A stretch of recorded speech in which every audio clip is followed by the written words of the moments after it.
Hello! Welcome in. Back to the usual Spooptober shenanigans. I just want to say a quick thank you to whoever joined me last night for Discord movie night. I have finally fulfilled the dono goal that I had hit a while back, that we would have a Discord movie night. So for everyone that joined, thank you. It was very fun. I'm probably going to do another one.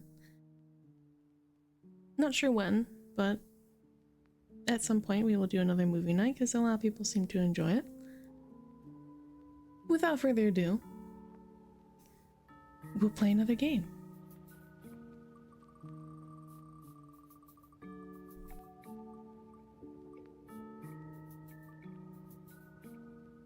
The chef, hi! Hi, Flight Turn, hi! Oh, we're playing my long-awaited game. Don't take this cat home. Alright, one moment so I can pull that up here. I will... That's not the same game. I will put a warning. Okay. I will put a warning out there. There is a lot of very heavy content in there. I'm going to hide that really quick.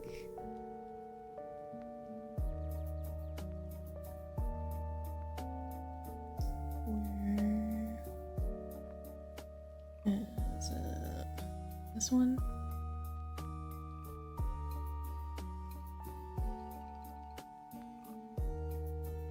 Yes, it is. It's this one.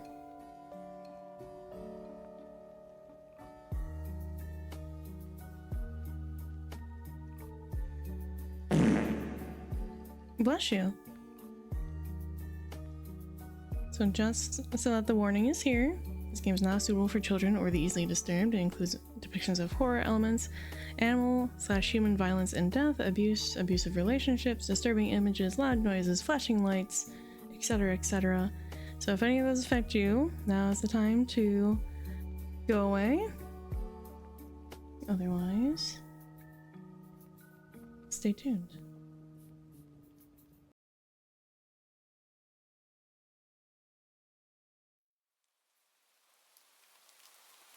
Do not take this cat home. This cute little thing. Don't take it home. Do not take it home. Oh, I should probably...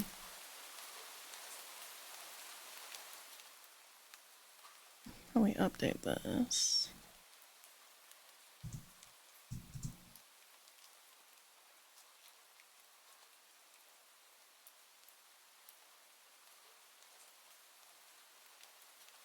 There we go. How's the sound? It's a little loud on my end, but let's change that.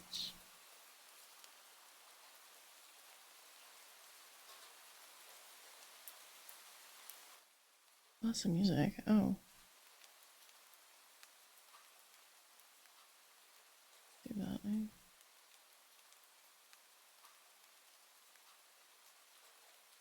gonna slow this down because the little bit that I did play, it does go kind of fast, so we are going to do that. You're not having a great day, as usual.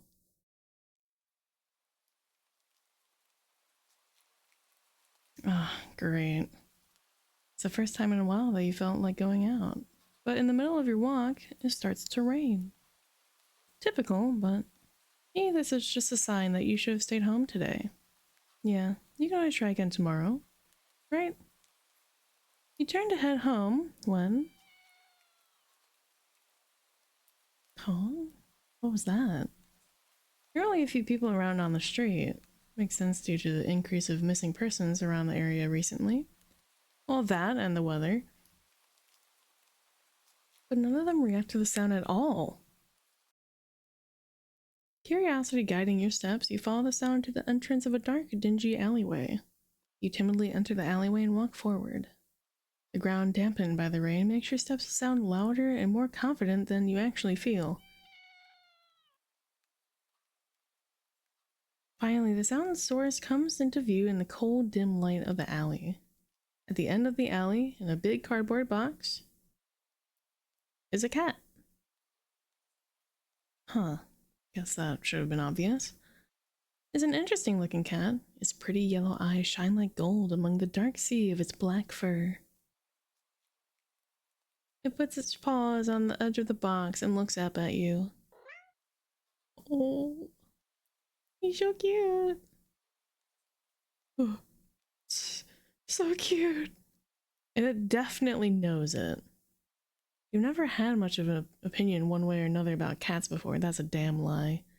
I fucking love cats. But if they're all like this one, it's a shock they haven't already found a way to rule the world. You don't think you'd mind bowing down to a feline overlord? You look around the alley with a small frown. Who leaves cats in cardboard boxes these days anyway? Wouldn't they just jump out and leave the box eventually? The cat doesn't answer you, obviously. It also doesn't do as you suggest and leave the box. It's just looking at you, as if waiting for you to take the next move.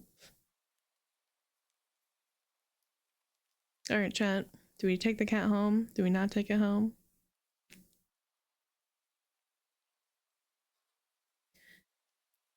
I will say, there is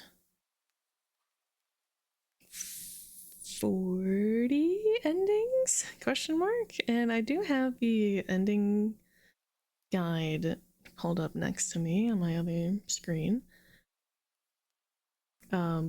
This game will take a while. The first half of the endings are if we take it home, the other half is if we don't take it home. And then there are some extra special endings in case of some other circumstances. So I think we're just gonna go in order, to be quite honest. So we will take the cat home. You know what? You reach into the box and pick up the cat, holding it out in front of you. Why not? You're all alone and well, I'm kind of in the same boat myself, so you bring the cat close. You didn't realize it was shivering until just then, but it slowly breathes easier as it presses into your chest. Why not stick together, right? At least for a little while. Oh. You think a little while will probably be more like a day. You'll be responsible and take it to a shelter tomorrow, but for now, let's get you out of the rain, okay? You stop by a small local pet store for some cat food and then head back home. You live in a modest apartment. 1 bedroom, 1 bathroom, 1 you living alone in it. So it feels weird having another living being inside it after so long. Even if it is just a cat.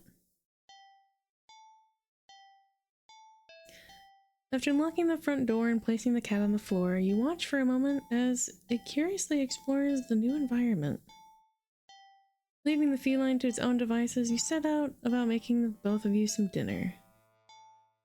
You take out the can of cat food and open it with the tab on top.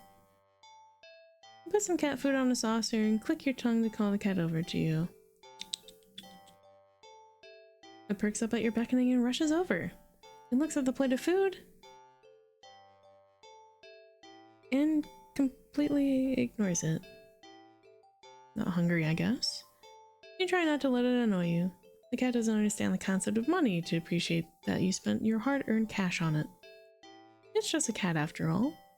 I'll just leave it here if you get hungry later, okay? The cat rubs its body against your legs with a purr. You smile. That's enough of a thanks for you. It follows you into the kitchen as you start your own dinner. You decide that if you have enough ingredients for a sandwich, bread toasted, mayo and mustard spread, turkey and cheese and lettuce perfectly placed, tomato slice. Ow! You wince as you cut your finger on the knife while slicing a tomato. Stupid. You feel a little embarrassed for such a blunder and sigh, tossing the knife onto the cutting board. You're about to head to the bathroom for a bandage when the cat hops up onto the counter. It sniffs at the knife and meows almost pointedly at you. Don't worry, I'm alright. It was just a... You watch as the cat starts to lick lightly but enthusiastically at the blood on the knife. At your blood. You're so shocked that by the time you come to your senses, the knife has been completely licked clean. The cat sits back, staring at you. You feel a little uneasy. Sure, cats are meat-eating predators, but that was a little weird, right? Sure, you're no cat expert. I mean, I am, but that was definitely not something an ordinary cat would do, right?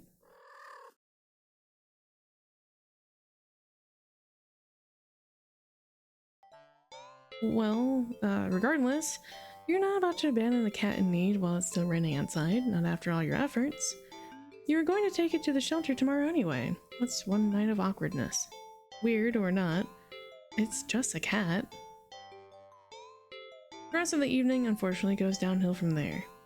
Even after covering up your fingers cut with a bandage, the cat keeps trying to lick at the wound. While you're eating your sandwich, while you're cleaning up the kitchen, while trying to watch TV, you gently push it away every time, but you're starting to get worried at the strange behavior. What if it's got a taste for blood and thinks you're food now? You're not sure what you'll do if it starts to get more aggressive. You keep thinking about the cat food sitting in the corner, untouched.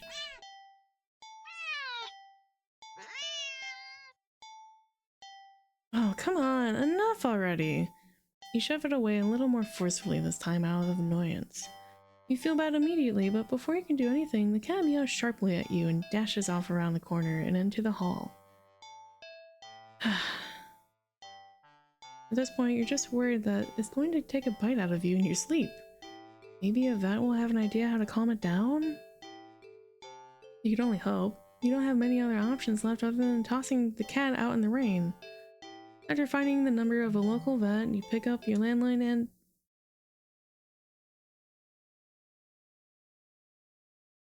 The lights just went out? Great. Just great. The rain must have knocked out the power. You check your cell phone only to find that it's out of battery. You must have forgotten to charge it before leaving out earlier. The outing had been so spur of the moment that I had no doubt messed with your usual routine. You grab a flashlight and turn it on. It's quiet. It's too quiet. The rain stopped? But then, why did the power go out? You look outside. The sky is pitch black. What time is it? You turn to check the clock. The cat sits on top of your digital clock, staring at you. Thinking now, you realize the clock shouldn't be working at all with the power outage, but the numbers are lit up and going completely haywire. The cat stares at you, is completely still. You'd think it was a statue if you didn't know any better. It's not giving off any indication that it's alive. It's not blinking. It's not even breathing. But its eyes. This isn't normal. You're afraid. You want to run, but you're afraid of letting the cat get out of your sight. You consider tossing the cat out after all. But as soon as the thought enters your head, you feel a sharp urge to vomit. Those eyes, its eyes hold you still. Even with your flashlight trained on it, its pupils are large, round, inky pits. The flashlight flickers. And the cat is gone. Fear immediately grips your mind. The silence, punctuated with the rapid pumping of blood in your heart, is overwritten as your ears slowly start to pick up the sound of static all around you. How is the clock working with no power? You don't know why such a question matters at the moment, but you feel as if having the answer will make sense of everything that's happening. That order will be restored. But no answer comes to mind. You back away from the clock, and it feels as if the air itself coils tightly and abruptly in response, like a predator prepared to pounce. But waiting for your next move. But you're afraid to move. You're afraid to even take a breath. You can't stay still forever, right? Whatever is watching you, you can already feel its impatience. It's too eager.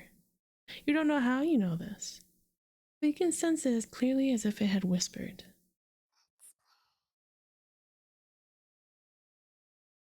Right into your ear, right into your soul. It won't let you wait it out. Not that you could, even if you did. You can't stay here. You have to run. With this thought, a sudden primal instinct awakens within you, making you tear yourself into a hasty burst of movement, of action. But you're still weak from the fear's grip on your mind. Your legs tangle together under you in a haste and you fall to the ground. A sharp pain explodes in the center of your foot. At first you think you've broken your ankle, but something warm and wet trickles down the length of your foot, pooling underneath it. You hear the sound of metal scraping on tiles after skidding across the floor, as if it had been kicked. Wincing from your fall, you look up in a daze and see the object glinting in a strange light coming in from outside. The light pouring in from your now open front door. Thoughts of how, when, who, what in regards to your inexplicably open door screech to a halt, as your brain finally identifies the metallic object you've been staring at. It's your kitchen knife, and still tinted red from your earlier blunder. But that's not right. Wasn't it completely licked clean by the... You gulp dryly at the pain in your foot. You barely have time to wonder how the knife ended up on your living room floor to be stepped on, instead of resting it on your cutting board in the kitchen where you'd left it. When you spy something in the darkness just beyond the knife, it spies right back at you.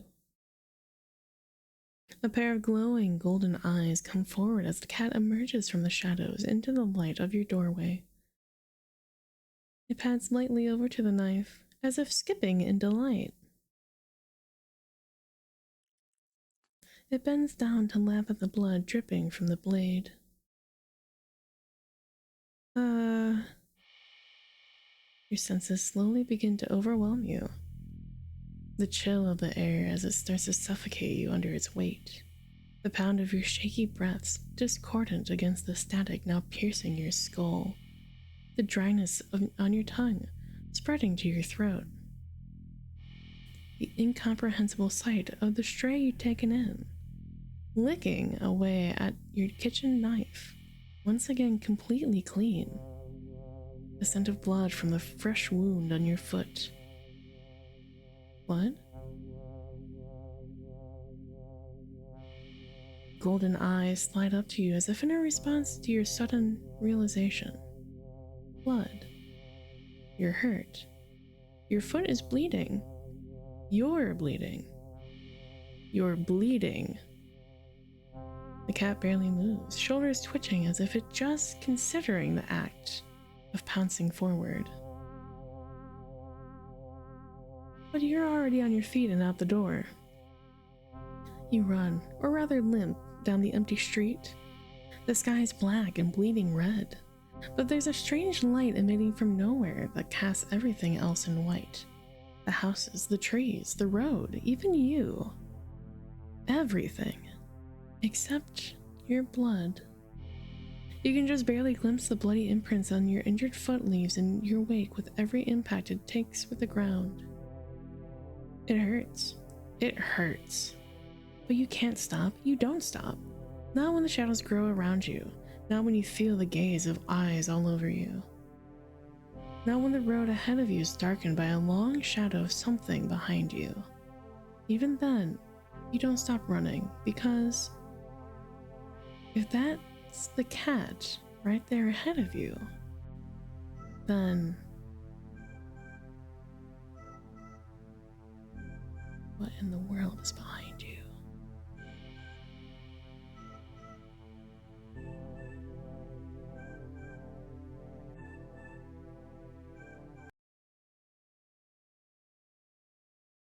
Huh?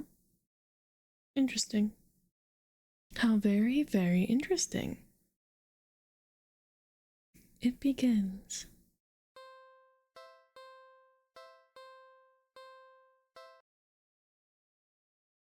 You're walking. Right, of course. It's the first time in a while they've felt like going out. And you're actually glad that you did. The weather is absolutely perfect today. That's a good sign, right? Maybe your luck is finally starting to turn around. You tentatively allow yourself to feel excited for the possibilities of where you could go or what you could do.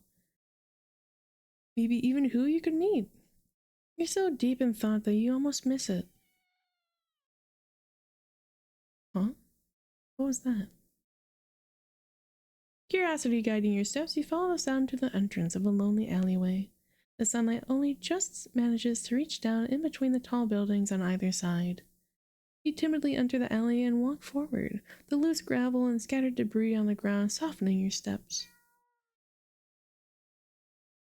Finally, the sound source comes into view in the warm, almost ethereal light of the alleyway. At the end of the alleyway, in a big cardboard box, is a cat. Huh. Guess that should have been obvious.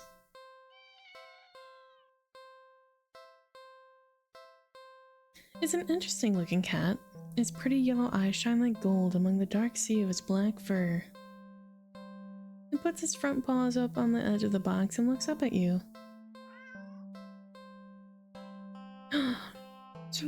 So...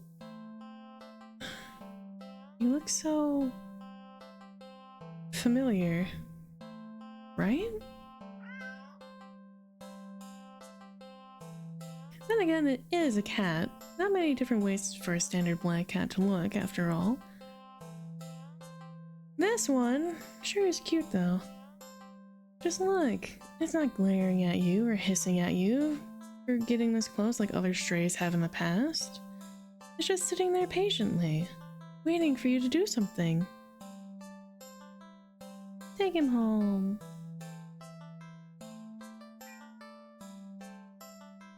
Well, why not? Right? Oh, the little smile. You barely reach out your arms before the cat eagerly leaps into them and climbs up onto your shoulders. It butts its head onto your temple, nuzzling against it. You can't help but smile at the cat's enthusiasm. Let's get you out of here, yeah? On the way home, you briefly consider getting cat food. That would be a waste of time. You shrug up the odd feeling and move on. You live in a modest apartment. 1 bedroom, 1 bathroom, 1 you living alone in it. So it feels weird having another living being inside it after so long, even if it is just a cat. After locking the front door and placing the cat on the floor, you wait for it to walk away and explore the new environment.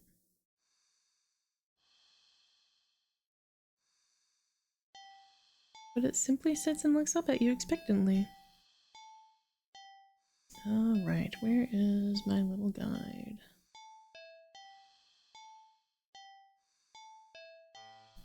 Hi, Kit. Thank you for the water.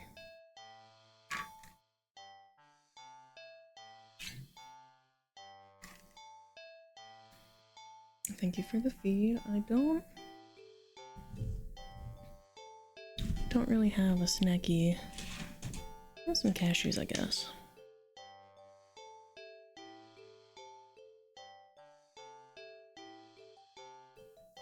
And head pads, thank you.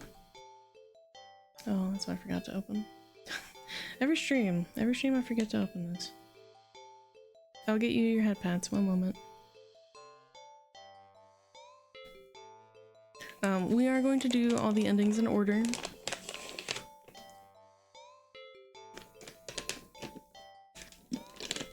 Thank you for the cashews. Very yummy, very healthy, very mindful.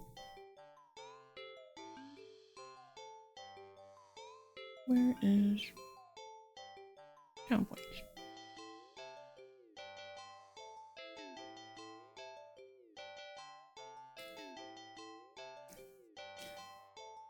I am going to put the trigger warning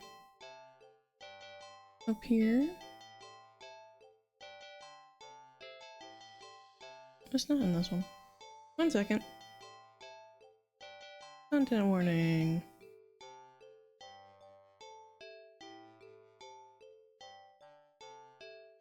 Okay. Hold on. So.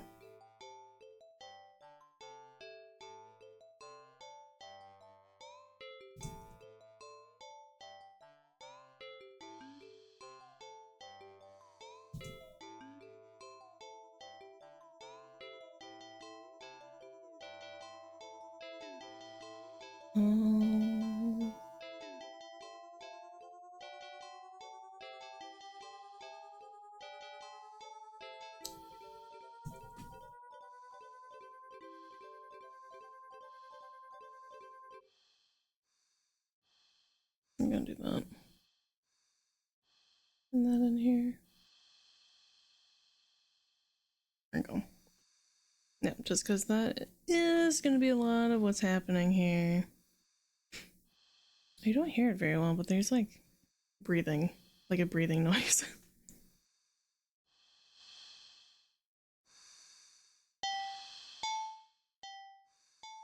Very slight, very quiet, but it's there. So, ending 1. Do something alone. Like what?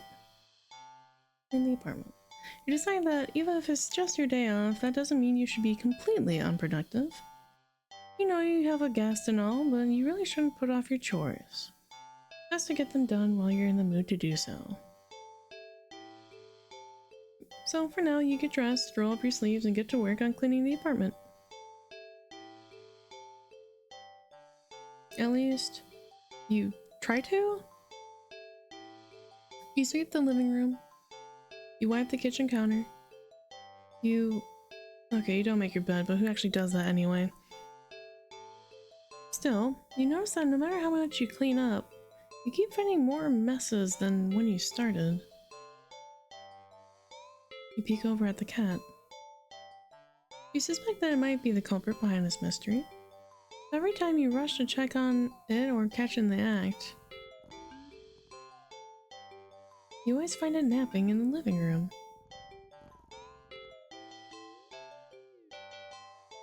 You keep cleaning, but the cat, or something, keeps leaving more and more mess in its wake. Let's save here. I should have got that first one, but I did not. Keep cleaning. You keep cleaning, but there's just more mess, and more, and more. You finally stop to look around you.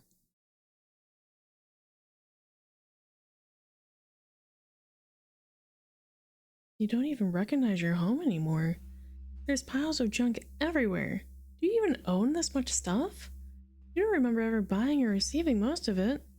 The piles tower over you. You feel claustrophobic. The stench of garbage is overwhelming, despite your hands feeling raw from all the cleaner fluid you've been using. Your eyes still burn from the bleach. You need some air. You need to get out of here. You hear a crash and see a teacup you're certain you don't own smashed to the floor. You look up and see the cat perched on a teetering pile of china and kitchen appliances. It carefully nudges another teacup from the pile, sending it careening to the ground. But you don't even flinch as it shatters. Instead, you start to chuckle.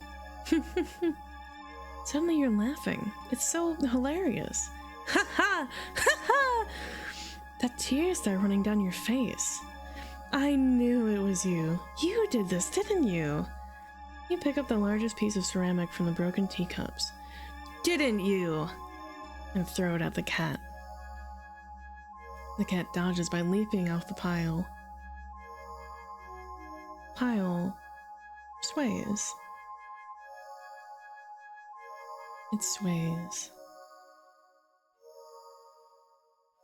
Hi, Ultralight, welcome. It's falling. It's falling towards you.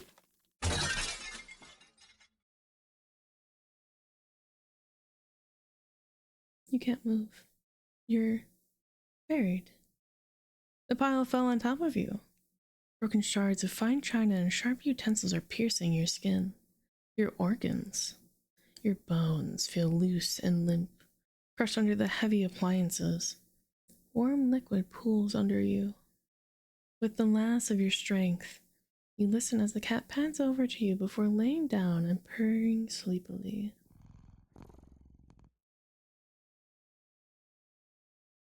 Yeah, a nap sounds pretty good.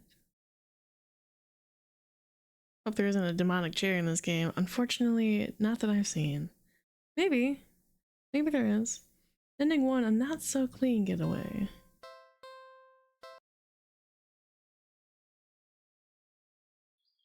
I should have saved.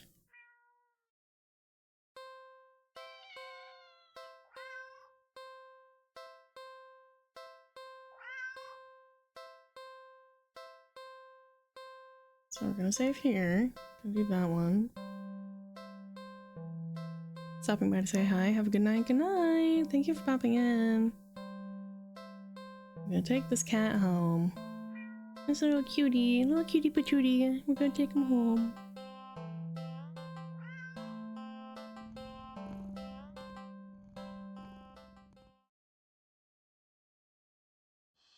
So this is the same dialogue. Okay, we're going to save this one. I'll save that one here. So do something alone. We're gonna clean the apartment again. And you clean and you clean and you clean. Still something is wrong. Peek over the cat. The cat's not doing anything. So now we're going to try to catch the cat in the act. How are you supposed to finish cleaning if this little imp is making a menace of itself? No. You know the cat's the culprit. You consider locking it up in the bathroom, at least until you clean the rest of the apartment. But it doesn't seem fair when you don't actually have any proof. You need to investigate this further. You need proof. Not just for the sake of your sanity, but more importantly for the sake of cleanliness. You start to clean again and peek behind you, catching mere glimpses of a paw here or a tail there. But as with earlier, when you rush back to the living room, the cat is still sleeping. Okay. You want to play, cat? Then let's play. This time you decide to lay a trap. One your feline friend won't be able to resist. You tackle the kitchen island counter and give it the works. It's glistening by the time that you're done. It's so clean, you dropkick anyone who even thought of eating off of it. The perfect trap for your little cleaning saboteur. You whistle innocently as you exit the room and hide around the corner of the entryway to the hall. From the angle you're at, you have a perfect view of the cat and the island counter. There's no way it won't catch the culprit in the act now. If it really isn't the cat, maybe you'll give it a treat as an apology for your suspicions. But as you deliberate if you could stop by the grocery store to get some fish, the cat starts to shift. Its back that was rising and falling evenly moments ago is now rippling in small tremors like an agitated wave of a black sea. It's shuddering. It's bubbling. It's bulging. It's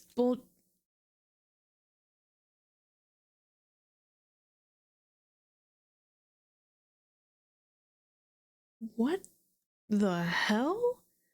You gape in disbelief as another cat bursts out of the still sleeping feline you've taken home with you.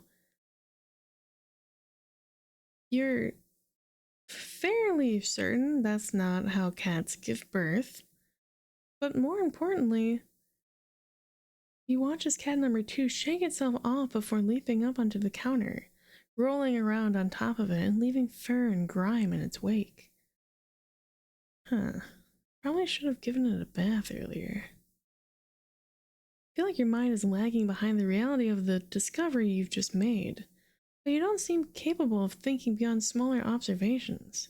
For example, the thought of hows and whys of what you're witnessing elude you. The more pertinent question, my bad, that strikes you is that if the original cat is still sleeping, and the clone cat is busy making yet another mess, then where are the other clones? Suddenly, the two cats look directly at you in perfect unison. Their eyes pin you on the spot with their intensity. But you realize with the familiar sinking feeling of being watched from behind that they're not the only ones looking at you. You slowly turn around.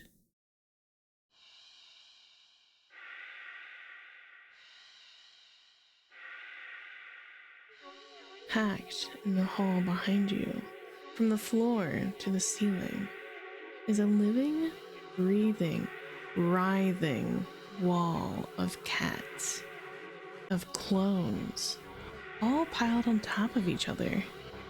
The glowing golden eyes of every cat in the undulating wall of pure black fur, every single eye, is trained on you. Out of fear and a sheer desperate need to distance yourself from this light on reality and order, you take a single step back.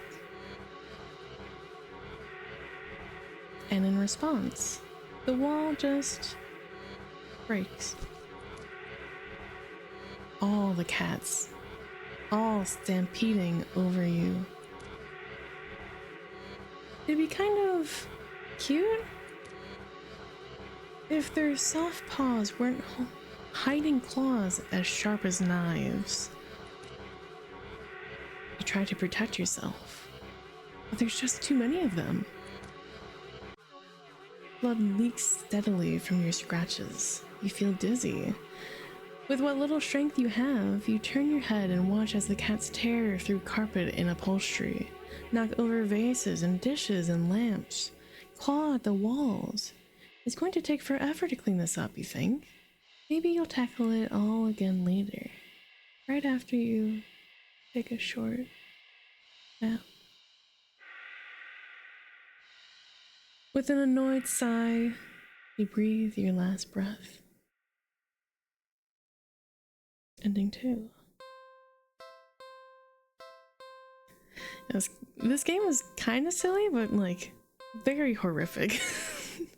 So we're gonna go back.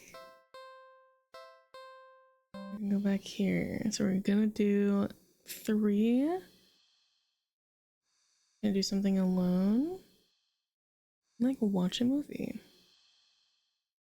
You're not tired enough for a nap, but you're too lazy to get started on any of your chores. You decide to watch a movie. You get dressed in your favorite pajamas, make some popcorn with an obscene amount of butter, and head over to your armchair. Only to discover that the cat is already napping in it. You frown a little in the thought.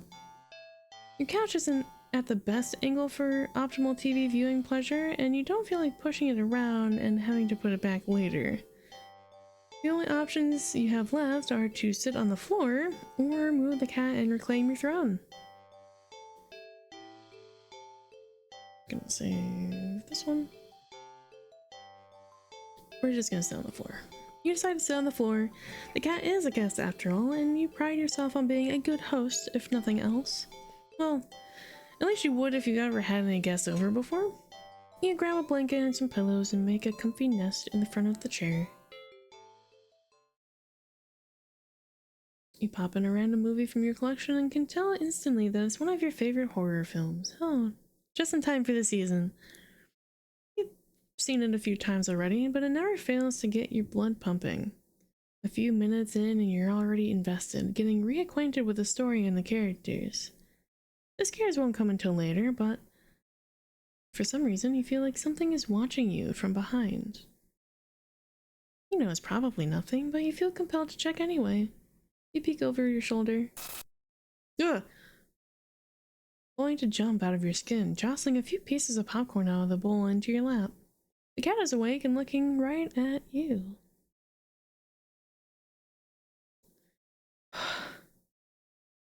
You take a calming breath, recovering from your heart nearly lurching out of your chest, and immediately feel foolish. It was just the cat, of course.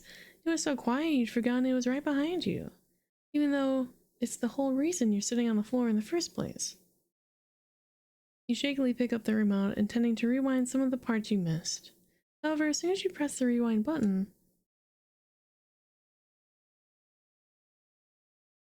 the TV shuts off. You blink, confused. Nothing else turned off. The kitchen's dimmed light was still on, the digital clock was still glowing, and the movie player is still rewinding. The power clearly didn't go out, so why? You feel a chill run down your spine as you catch the cat's reflection in the dark TV screen. It's still looking at you. Cat stare, silly, is kind of their thing, right? And your new addition in its life, of course, it's going to study you closely to see if you're trustworthy. As you mentally reassure yourself, you turn the TV back on. What? The TV's on, but the movie isn't what's playing on screen. It's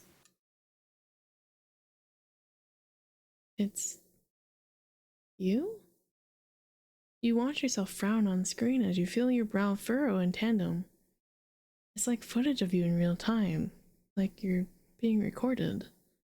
You feel the familiar sensation of your mind focusing on small details to avoid the bigger picture of your current situation, avoiding the questions of how this is happening, or of who or what is doing this, and why. Suddenly your mirrored self smiles and waves at you, all on its own. You don't wave back, too stunned to move. The you on the screen doesn't seem to mind, though. It then stands up. It walks out of frame. Stop that. And... ah! A terrified yell rips out of your mouth before you can even think to stifle it. On screen, in the chair, is the cat. But it's wrong. It's become a large, swollen mass of black fur. Its twitching pulse arrhythmically with its slow, almost methodical breaths. Its mouth is yawning entrance to a black abyss framed by a set of teeth that look very, very sharp. Glowing eyes bulge all over its body. It's still looking at you. It doesn't even acknowledge your on-screen persona as they walk back into the frame and pet it, almost lovingly. Then, the you inside the TV touches one of the cat's fangs. You flinch at the sudden sharp pain in your palm. You look down and sure enough, your hand is bleeding. You're not particularly afraid of blood, but for some reason the sight of it leaking out of you sends another chill down your back. A thought clear and terrible flashes across your mind. It's not just the mutilated cat in the TV that's watching you, is it? Behind you, don't look behind you, but don't look behind you, don't look behind you, don't look behind you, don't look behind you. You watch helplessly as your off-screen self smiles and nods at you, almost encouragingly. They stand in front of the cat's gaping jaws. They look into the dark depths. And as you're torn between the horrifying realization of what's about to happen and the gripping wonder of what they see looking back at them from that deep, deep darkness, they jump in. Darkness is a sudden presence all around you, pressing in, holding you down, and yet you somehow also feel weightless. You can't tell if you're falling, but it doesn't feel like you're laying down or standing either. You feel warm. You feel cold. You feel everything. You feel nothing. You feel nothing. Ending 3.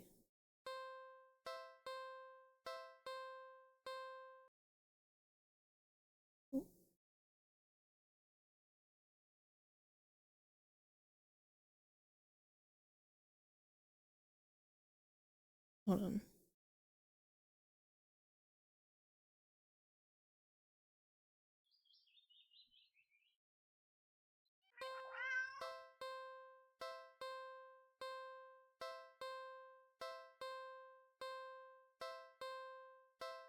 There we go. I want this. Now we attempt to reclaim our throne. You square your shoulders. Sorry, kitty, but that's my spot.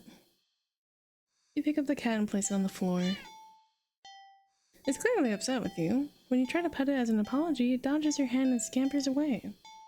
You shrug and put on a random movie before nestling into your chair. It's some horror film that you love to heckle from beginning to end.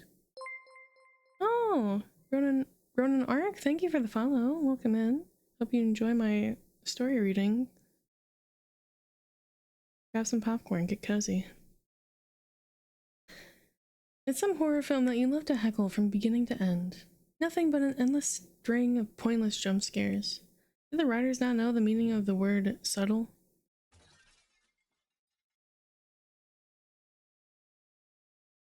What was that? Oh, thank you for headpants. Was that the bathroom? The cat must have gotten into the medicine cabinet or knocked something over. Calming your thundering heart with a deep breath, you pause the movie and get up to investigate. Whoa! The cat dashes between your legs from the hall. Fleeing the scene only makes you look guiltier, you know. You're even more reluctant to see the damage now. You just want to relax and watch your bad horror movie. You go into the bathroom and turn on the light. Just as you thought, all the stuff in your medicine cabinet is scattered on the tiles. At least none of it looks broken or damaged. You crouch down to pick up everything. Did the door just close? Did you bump it when you crouched down, or... Well, at least the cat can't come in and make more of a mess this way. The lights? Didn't you just replace the bulbs? They weren't faulty, were they? You never remember to hold on to your receipts for a situation like these. You doubt you'll be able to get your money back. You stand up. You shake out the pain in your knees from crouching and open your medicine cabinet. Carefully, you place everything back where they belong, making sure nothing is missing. Hi, Connor! Welcome in.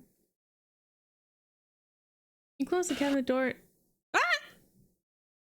You jump back, slamming against the wall, covering your mouth.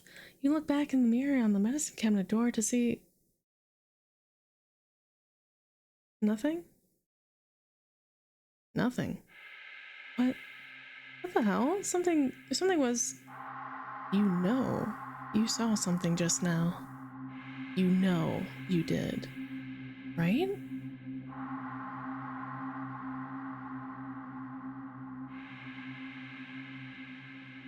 You saw something? You definitely saw something. Yeah, definitely. Ah! You rush out of the bathroom and slam the door behind you without looking. You enter the hall and... No.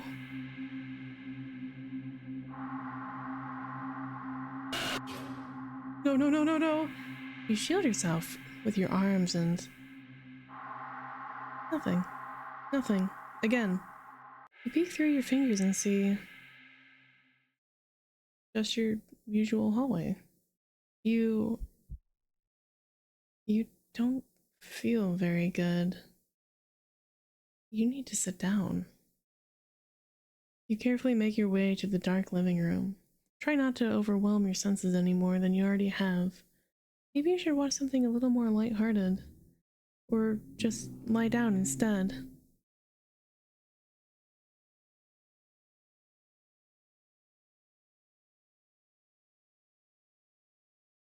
You don't know. It's a little hard to think. You just need to sit down. Stumbling forward, you reach your chair, but... Violent sting. It's nothing. Nothing at all. Just the cat sitting back in your chair again, looking up at you curiously.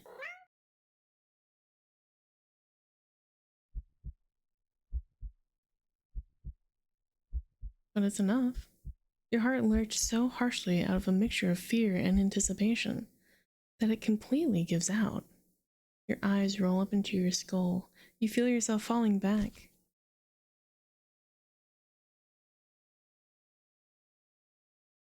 You're dead before you can even hit the ground. Ending 4. Real subtle. What? Okay, hold on. That was a string of words that was here. Do streams get chatty much talking about outside of collabs? My ADHD anxiety don't mix well in those environments as I get overstimulated easy. No, usually if I'm doing a lot of reading, there's not a whole lot of chatting. Which this would be, so it should be okay. Ending 4.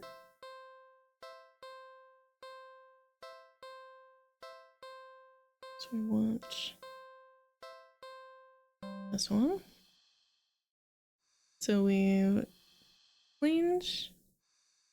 We try to watch a movie. Let's have a nap. You're a little tired from the events of the day.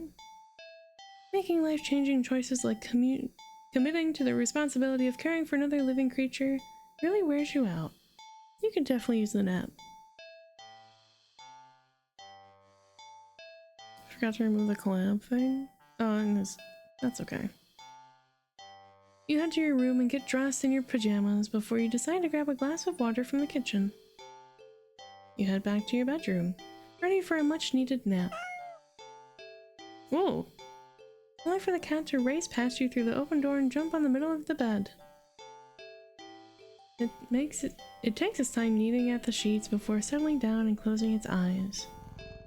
Oh. Well, that was fast. You frown thoughtfully. Now that your mind's on it, you find yourself really craving a nap in your own bed. There's no way you're settling for sleeping on the couch, certainly not the armchair, which means you should... Save here.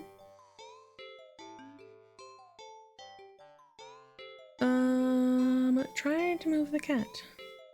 You tentatively nudge the cat in an attempt to make it move on its own. Oh, welcome in. Welcome to the Discord. It doesn't bulge in the budge. It doesn't budge in the slightest. Keep trying. It is your bed. You push a little more firmly this time. Oh. Cat sounds annoyed with you. Again, you will sleep in your own bed. The cat opens one yellow eye and it slides it up to look at you. His voice is a little deeper than before. Move the cat. move the cat. You move forward, ready to shove the cat with all your might. Yeah. You're thrown back by some invisible force and crash into the dresser before falling to the ground. Ugh. Wind knocked out of you, you look up in a daze. You don't quite comprehend what it is you're seeing. A strong, swirling wind has picked up, throwing items all over the place, as if a miniature hurricane had just taken form in your room. Thank you for the honk. And right there, in the center of it all, is the cat, hovering in the air above the bed, its eyes open, glowing like molten lava.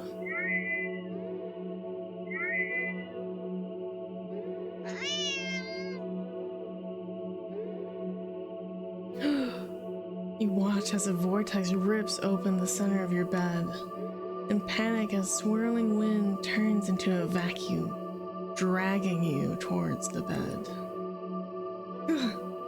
Your nail catching tear as you desperately try to cling to the carpet, the floorboards, any and every piece of furniture within your reach, bloody fingers slipping clumsily on every surface.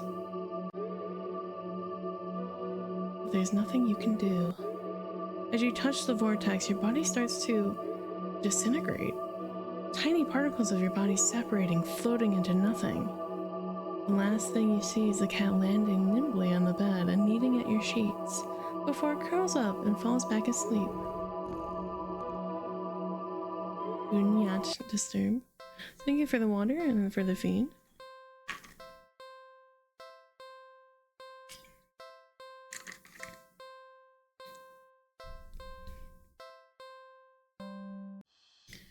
Sleep next to the cat.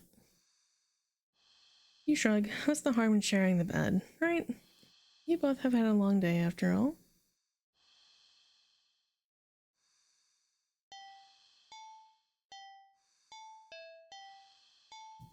Sorry, 1 second.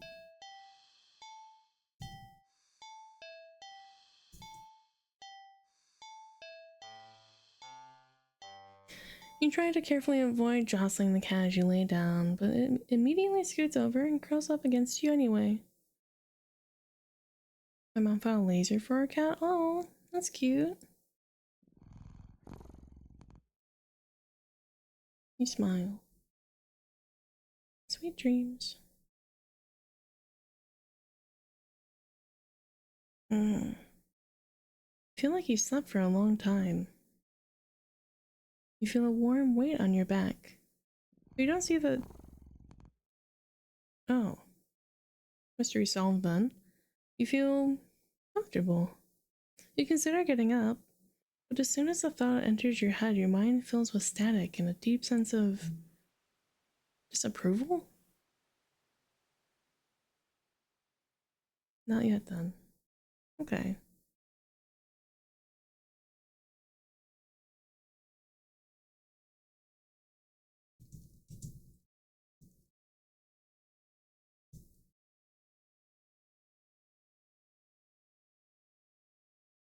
The cat, jostled by your attempts at movement, kneads painfully at your back before settling down again and falling back asleep. You fall back into slumber too.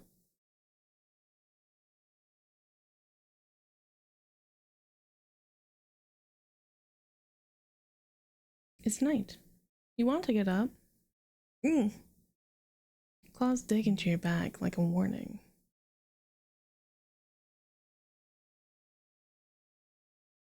Tomorrow then, right?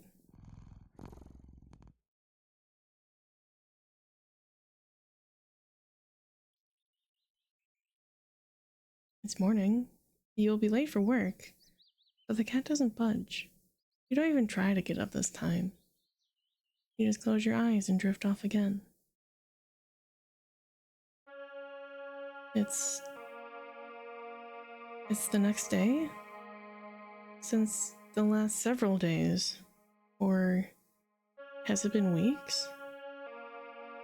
Or longer? You're not quite sure. You're hungry. You don't know how long you've been lying down. You feel sore on your back, but also on your stomach, your arms, your face, everywhere. You can't remember your last meal, the last time you drank anything. You've been sleeping all this time, but you feel exhausted, more tired than you think you've ever felt in your life. It feels like a giant hand is pressing you into the bed. You can't remember the last time you even considered moving, but somehow you know that you need to go back to sleep anyway.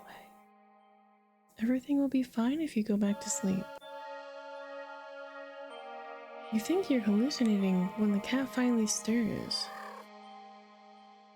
It stretches languidly before hopping off your back. You hear its feet padding through the still open bedroom door, its steps fading down the hall. You don't open your eyes. You don't move. You're afraid you don't remember how. You're afraid that the static will return if you try. But you eventually do try.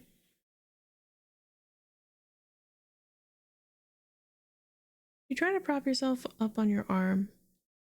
Oh, have a good night. Thank you for popping in. It's thinner than you've ever seen it. Thinner than you would think would be possible. The arm snaps under the weight of your body and then crumbles to dust on the bedsheets. It doesn't hurt in the slightest, as if even your nerves have dried up and become as useless as useless as you feel in general. Just how long have you been laying in bed? You don't have much time to think about it. Your failed attempt at sitting up sends you tumbling over the side of the bed like a rag doll.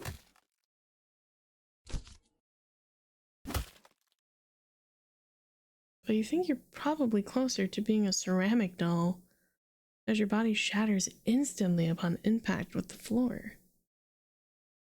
Your head rolls towards the door, letting you watch as the rest of your strewn body parts crack and crumble and turn into broken ruin as your consciousness begins to fade.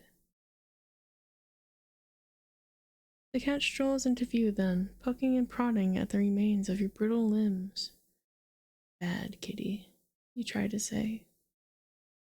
But you think your jaw might have snapped off earlier as well. Almost as if sensing your attention, the cat walks over to you. Well, to your head, at least. And you watch it with your final conscious seconds as it lays down, curling its body around you.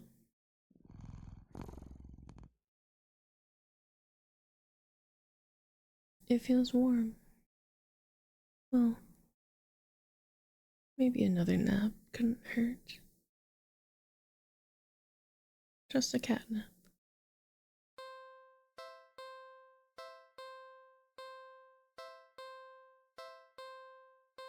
I think... Oh, that's not it.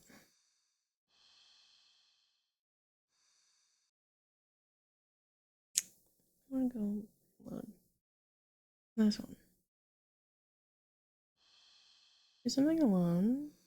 Okay, so that's the end of that. Do something with the cat. Let's pet the cat. It's not every day you have access to a cute, fluffy animal. What is there to do but to pet it to your heart's content? You sit on the floor in your living room and click your tongue to call the cat over.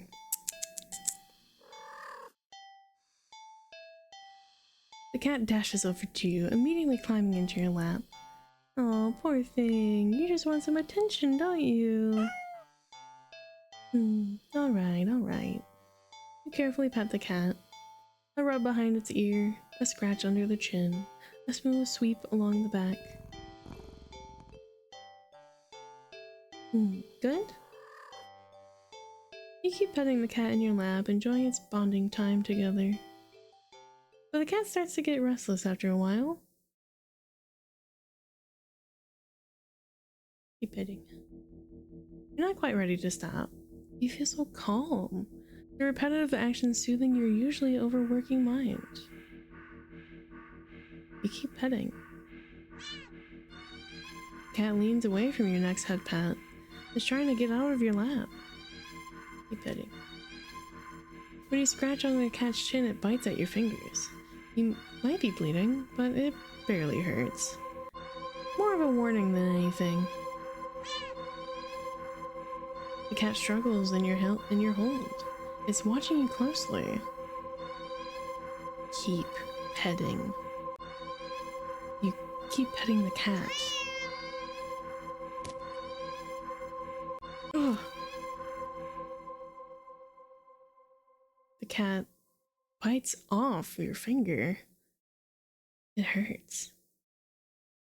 You're definitely bleeding now, but for some reason, you just can't stop.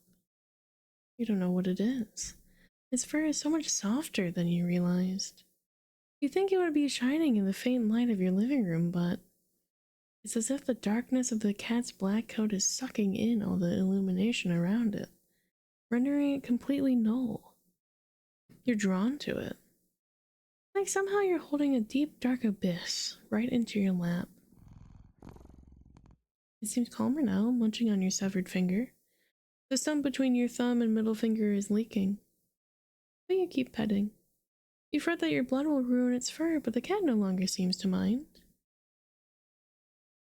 Time passes. It's dark out now. As soft as the fur is, your palm has started to feel raw and damp under the constant friction from your petting. You think faintly that maybe you've had enough. You start to lift your hand from the cat, but in a flash,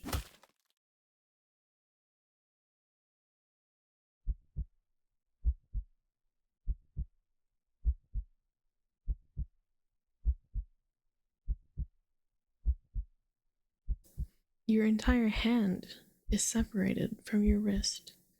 It flops onto the lap beside the cat.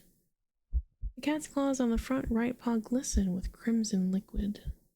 You don't feel it for a moment, but your body tenses, anticipating the pain as you blankly watch the cat lick at the bloody palm of your severed hand.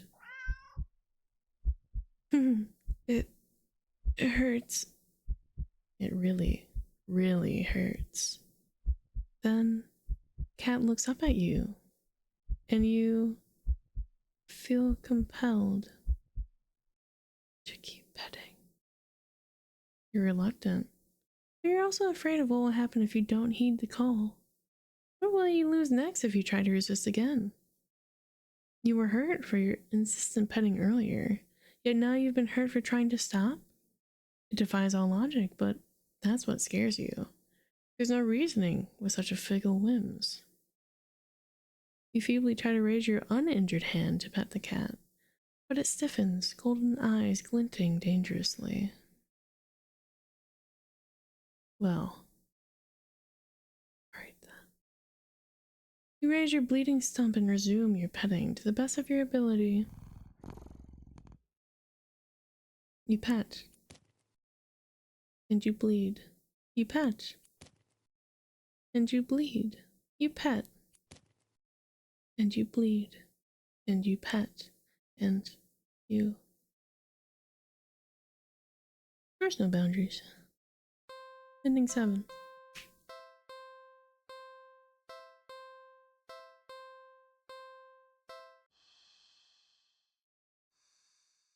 Let's feed the cat.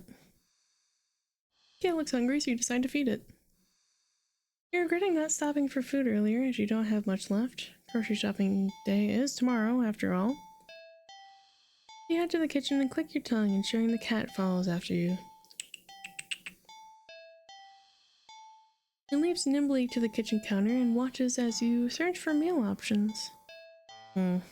Let's see. You find some things you expect. Can of tuna in the pantry, some leftover meatloaf in the fridge, and...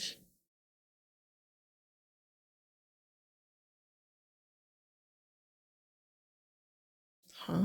What's that? You realize there's a tightly sealed Tupperware on the bottom shelf of the fridge. You don't recognize it. A foul odor is leaking from the container. Whatever inside can't be safe for human consumption. The cat seems excited about it. Practically salivating over it. Still, you're the caretaker here. You're the one who needs to decide what's best to feed a hungry cat, so you'll feed it some tuna. Cats like fish, right? Shrugging, you take out the tuna for the cat and the meatloaf for yourself. Put the frankly ominous container back in the fridge. The cat looks a little disappointed. Tough. You'll need to dispose of that weird whatever it is later. You open the tuna and spoon it into a small saucer. You put the saucer on the kitchen counter next to the cat. You don't think you should be encouraging it to eat up there, but you'll figure it'll make up for electing to not feed it the toxic goop it wanted. Cat looks like it finds the tuna acceptable. You'll take it. Eat up, kitty. As the cat digs into its meal, you go about heating up the meatloaf in the microwave.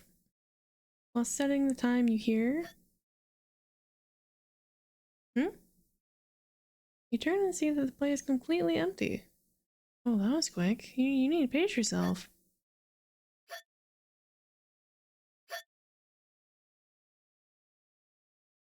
What the... You watch baffled as the cat continues to hiccup, causing little bubbles to float out of its mouth? Okay. That's okay. You can process this. It's not completely out of the realm of what's possible, right? Right. That's not to think too hard about it. Soon enough, the room is full of the floating bubbles. The cat releases the final tiny bubble before yawning and laying down right there on the counter. Well, glad you enjoyed it. The bubbles haven't left the room or popped. They seem to be pretty resilient. Wait, what? What's that? As one of the bubbles floats closer to you, you see that there's actually something inside it. A tiny, furry fish? This is just getting weirder and weirder. Still, you can't help but marvel at the impossible wonder in front of you. You lift your hand. You extend a finger towards a bubble. Carefully press it against the surface. The little fish inside lashes out viciously, sinking tiny fangs into your finger. It doesn't really hurt that much at first, but then... Oh, what? Pain starts to climb from your finger to the rest of your hand, past your wrist. Could it be some kind of venom? You fling your arm around the attempt to dislodge the fish, but... Gah! You accidentally knock your arm into several of the bubbles floating around. More tiny ravenous fish latch onto your flesh. You stumble back out of pain in sudden bouts of dizziness, only to bump into more bubbles. More fish digging their teeth into your back. Good. It hurts. You're getting dizzy. You've got to get out. You deliriously try to stumble out of the kitchen, but the entire room is filled with the deadly bubbles. By the time you collapse to the ground, you're absolutely covered in tiny, angry, biting fish. Your legs, your torso, your arms, your face. The pain is unbearable. You can feel it in your skin and your teeth and your eyes and your hair, and it's so consuming that you can't feel yourself convulsing or crying. You don't black out. Your eyes are still rolling up into your skull when you gasp out your last breath. Fish out of water.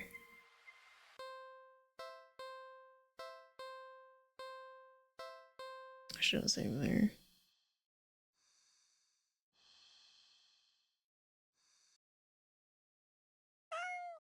Meow.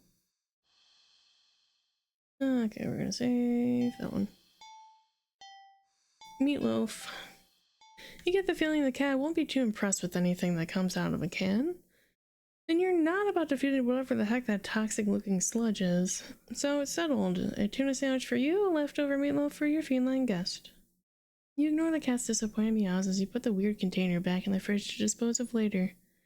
You warm up the meatloaf in the microwave.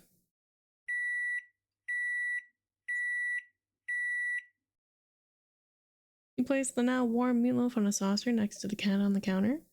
You don't think you should be encouraging it to eat up there, but you'll figure it'll make up for electing to not feed the toxic goop it wanted. The cat looks like it finds the meatloaf interesting. Works for you. Eat up, kitty. As the cat digs into its meal, you go about searching for some bread for your tuna sandwich. You're so distracted by your search that you just barely hear. You turn around and see that the meatloaf has only one, maybe two bites taken out of it. But more alarmingly, there seems to be a red trail of something leading away where the cat had been sitting and off the edge of the counter towards the living room.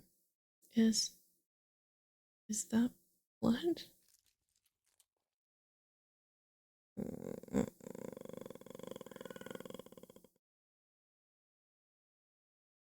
Jump at the strange sound coming from the counter. Further into your apartment, you attempt to steel your nerves. Taking a breath, you walk around the counter to head into the living room. You step into something warm and wet and red. You resist the urge to vomit and step away from the trail of... You follow the trail into the living room and see that it leads into the hall.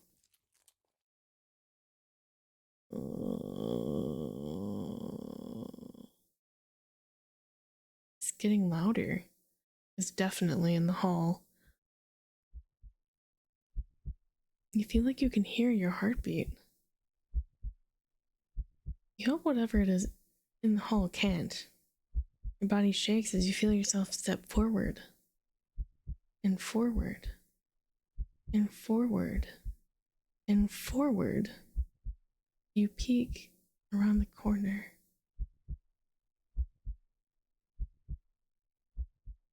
Nothing. There's nothing there.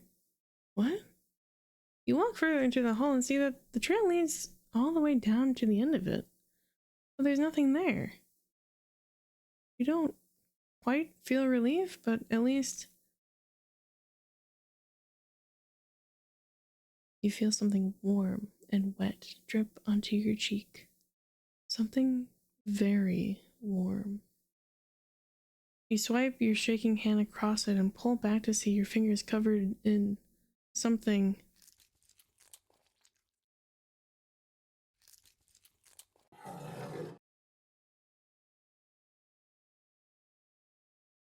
You look up and see what can only be described as meat. The entire ceiling of the hallway is covered in a thick, undulating, writhing layer of pulsing meat. At its center is a single glowing eyeball frantically rolling around in every direction until it lands squarely on you.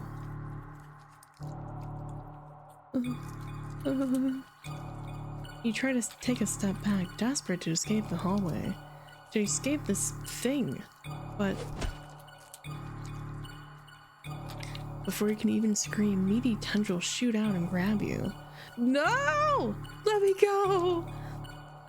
They pull you up and up into a pair of slowly opening jaws.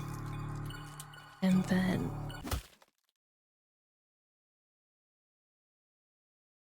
leftovers.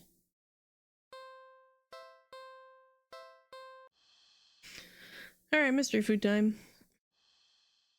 Is this really a good idea? Ugh, fine. I guess if this is what you want, you open the container and... Ugh! You just barely manage to keep from throwing up. But just barely. The stench is overwhelming. Yeah, give me a minute. You hazard a look at the contents of the container, but you honestly can't understand what you're supposed to be looking at. Everything is just mashed together. What exactly everything consists of is a mystery you're more than happy to keep unsolved. Different shapes, different sizes, different textures. Not the color though. All of it's the same color. The most unfortunate looking shade of gray you've ever seen, tinted with a nauseatingly wet green film over the top. Am I supposed to warm it, or you don't really know how to serve it? Any utensil or plate that touches it is getting thrown out immediately. No exceptions. Your hands are going to be scrubbed with soap and hot water to within an inch of their lives after this. You decide against putting this crap in your microwave. You doubt it would taste or smell any better warm. Not wanting to hold it anymore, you shake your head and practically toss the container next to the cat on the counter.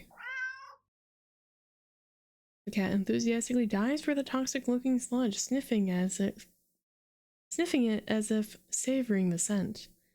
You turn to the fridge and close it. You've lost your appetite.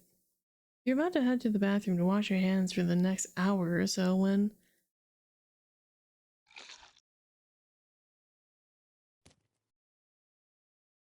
Ow!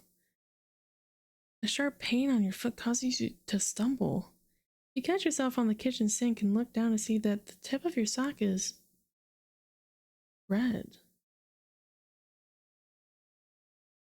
The red is slowly spreading to the rest of your sock.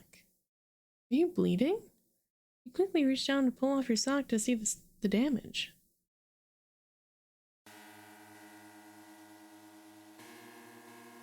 Your middle toe is gone. It's just gone.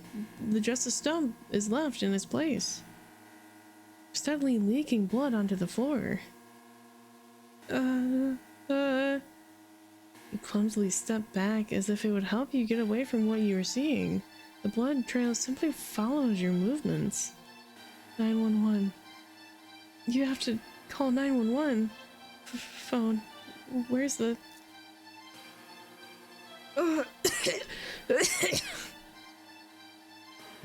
What? Your tongue is... What's happening to me? What's happening to me? You slowly look over to find the cat still eating, completely unbothered by your suffering. Not bothering to try and stop the blood from dribbling out of your mouth. You keep watching in a daze as the cat happily chews at a gross piece of... Wait, that's... Look more closely at the mystery food in the cat's jaws. It looks vaguely familiar. It looks like a tongue? Before you can even think to do anything to stop it, the cat dives into the container again and bites into a piece that looks kind of like a... You collapse to the floor, clutching your torso. You writhe around in the blood-streaked tiles, crying. Something inside you just... Blood pours out from deep within you. Whatever that was, it felt important. And now it's probably gone too. It hurts. It hurts so much. Stop, please. You weakly try to reach up to the cat on the counter above you. Your vision blurs. From the effort, from the pain, from your tears, from...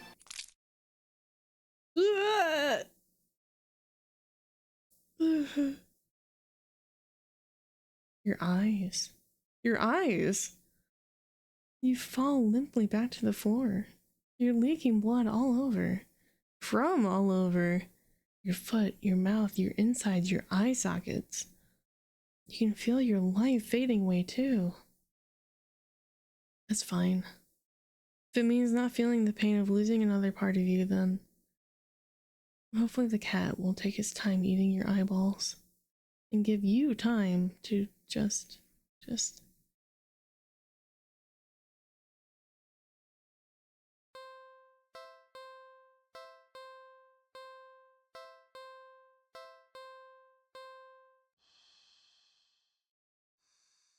Play with the cat.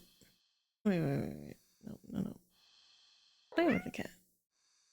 Poor thing was probably bored stiff, sitting in that old box all day, just watching crowds of people walking by them, ignoring them. Can't just leave them alone as your home. A little interspecies socializing won't kill you. Right? Oh, you just want some attention, don't you? You want to play, huh? Okay. What to play? Play with the cat, look for some yarn.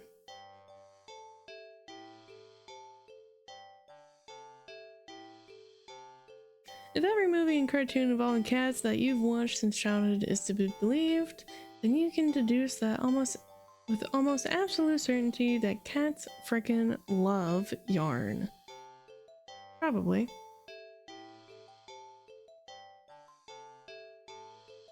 You unearth from an old box in the hallway closet that's filled with knickknacks and from various abandoned hobbies. You consider just handing the ball of bright red yarn over to the cat and supervising from the side. But that would defeat the idea of playing together, wouldn't it?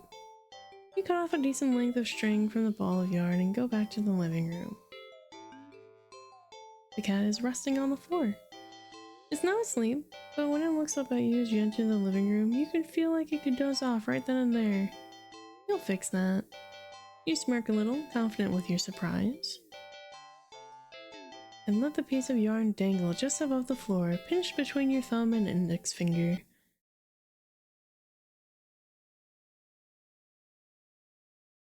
The sudden shift in the cat's demeanor makes your heart start to beat a little faster.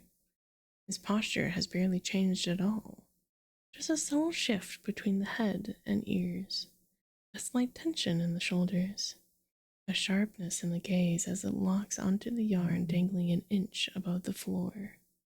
The cat could still pass as being almost relaxed, calm. And yet the air is thick with its eagerness to lunge forward, waiting for the right moment to strike. You feel like you've just witnessed the awakening of the perfect predator. You're almost afraid of what will happen once you make the first move. But it will be you who makes the first move. You take a deep breath.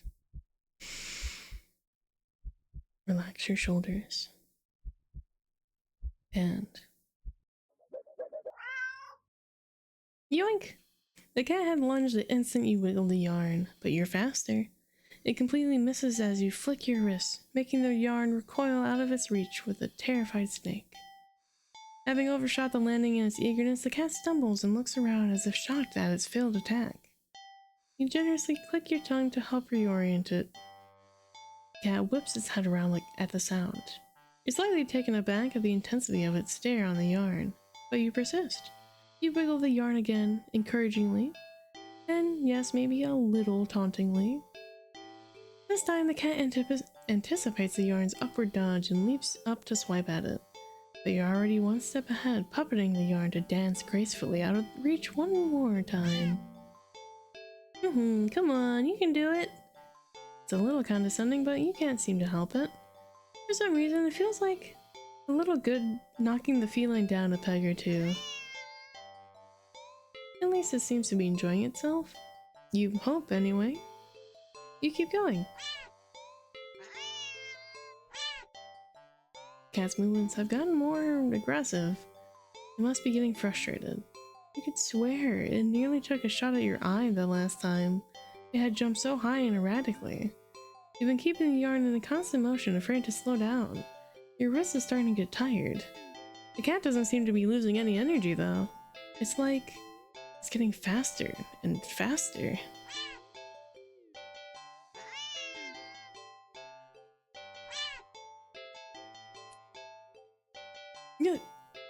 Your wrist finally cramps sharply, making you lose control of the yarn's motion as the tip of it brushes lightly against your stomach.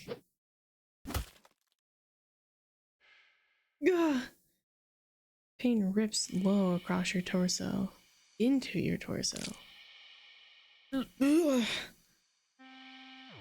Blood pours out of your mouth. In a daze, you look down and see red blooming slowly along the bottom of your shirt, around the tears in the fabric.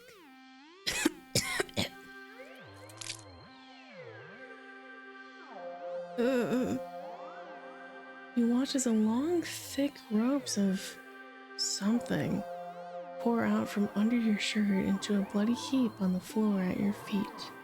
A single red-streaked rope still hangs from you, connecting you to all of that mess. Are those your... You crumble to the ground and topple over onto the side. Your vision has gone blurry, but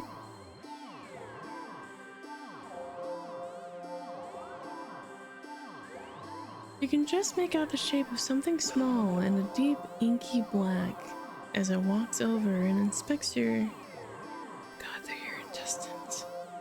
Before it starts to giddily roll around in the mass of your bloody insides next to you.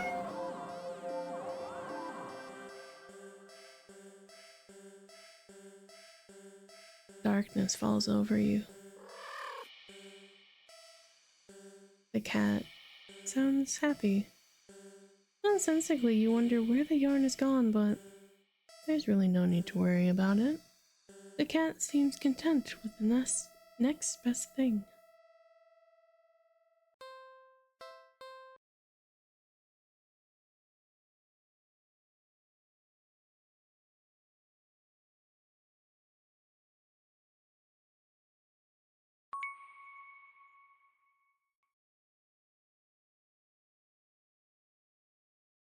I'm sorry.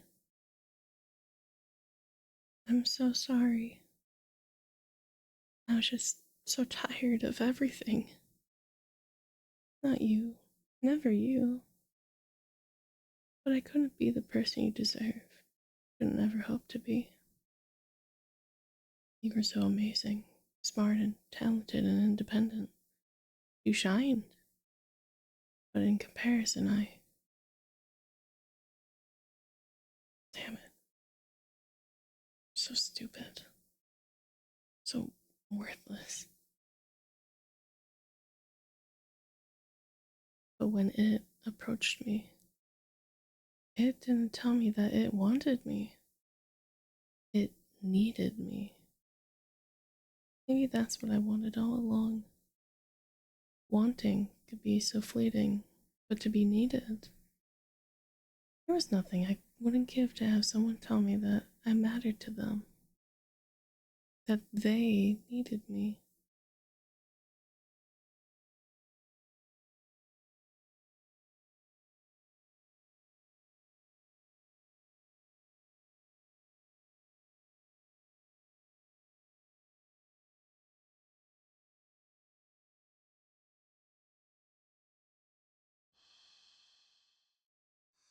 I think my laser pointer still works.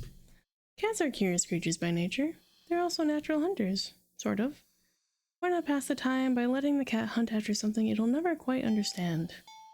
That sounds a little mean when you think of it like that. But it's not like the cat will know anyway. Ignorance is bliss, or so they say. So you dig out your old laser pointer from your long-gone dreaded days of group presentations in school. You flip it on and see that it works. Even after all this time, the batteries are still on. You get a little kick of aiming it at a mirror hanging in the living room, so it reflects off the glass, making a little red dot appear on your knee. The cat cautiously walks over, stopping every few steps to cast a look of suspicion at you. When it finally reaches you, it presses a paw to your knee, like it's trying to catch the dot of red light as casually as possible. You manage to hold back a chuckle, not that it really matters. The cat isn't paying attention to you at all, entirely focused on the light now resting on top of its paw. You move the light a little higher above your knee. The cat reacts immediately, trying to pin the light down. But in the next second, you've already moved it to the floor. The cat jerkily follows, attempting a more energetic pounce when you shift the red dot. Over here, over there, and over there. By the couch. On the couch. The cat might be ignoring you, but you're certainly enjoying yourself. It's been a while since you've laughed this much. You're laughing so much, in fact, that you accidentally shift the red dot onto a lamp beside the couch. In its haste to get the light, the cat leaps onto the lamp, sending them both to the ground. Oh my gosh! The cat is sitting in the middle of the former lamp's broken shards, back hunched, its head whipping around back and forth as if in a panic. You quickly turn off the laser pointer and rush over. I'm so sorry. Are you okay? Are you hurt? You reach down to pick up the cat and check it for any injuries when... Ow! Hey! The cat swipes at you, claws extended. It backs up and twitches away, making frantic half-turns in various directions as if looking for something. Or waiting for something to appear. Oh, geez, that really hurt, you know? You hold the hand with the scratch close to your chest. It's bleeding, but it's not too big. You're more annoyed than anything, but... Immediately, your annoyance starts to bleed into concern. You watch in shock as the cat starts to run around tearing at the carpet, the sofa, your armchair. You want it to stop, but you're afraid of getting in the middle of its rampage. You consider calling a vet for advice on how to calm it down, but for some reason, you feel like that wouldn't be a good idea. What happened to you? Is it an idea comes to you, or rather, a realization? You grasp at the laser pointer, aiming it safely away towards the floor in the middle of the living room, thinking, hoping, that the cat would calm down if it found what it was looking for. You turn on the laser pointer. The cat's reaction is immediate.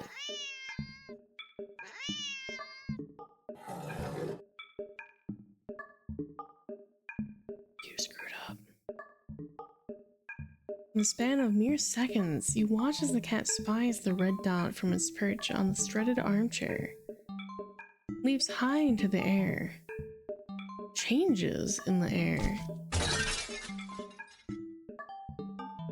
and slams down upon the dot on the floor with a weight and force that shakes the whole apartment, maybe even the whole building. You wonder dazedly how none of the other tenants have rushed over to complain about the noise.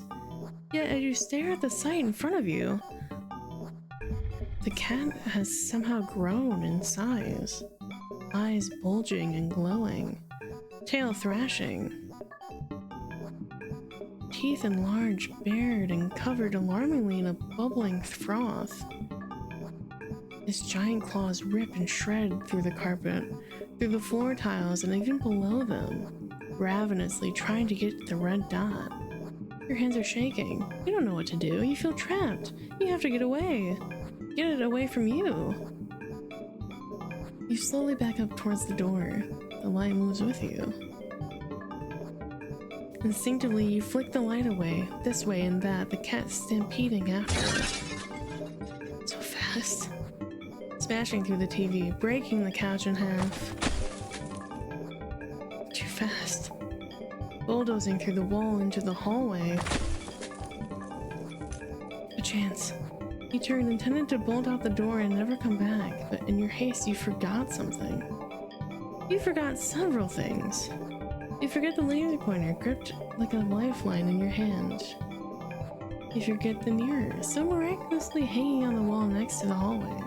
The laser reflecting off of it, showing a small red glowing dot on the back of your head. And as you reach for the door, you forget that it's locked.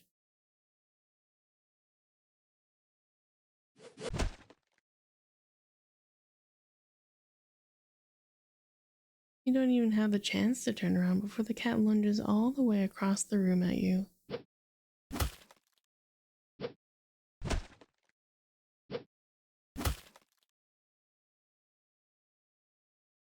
You're torn to shreds before you can even blink.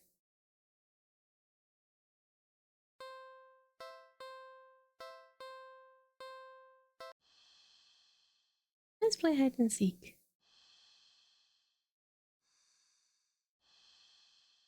What about hide and seek?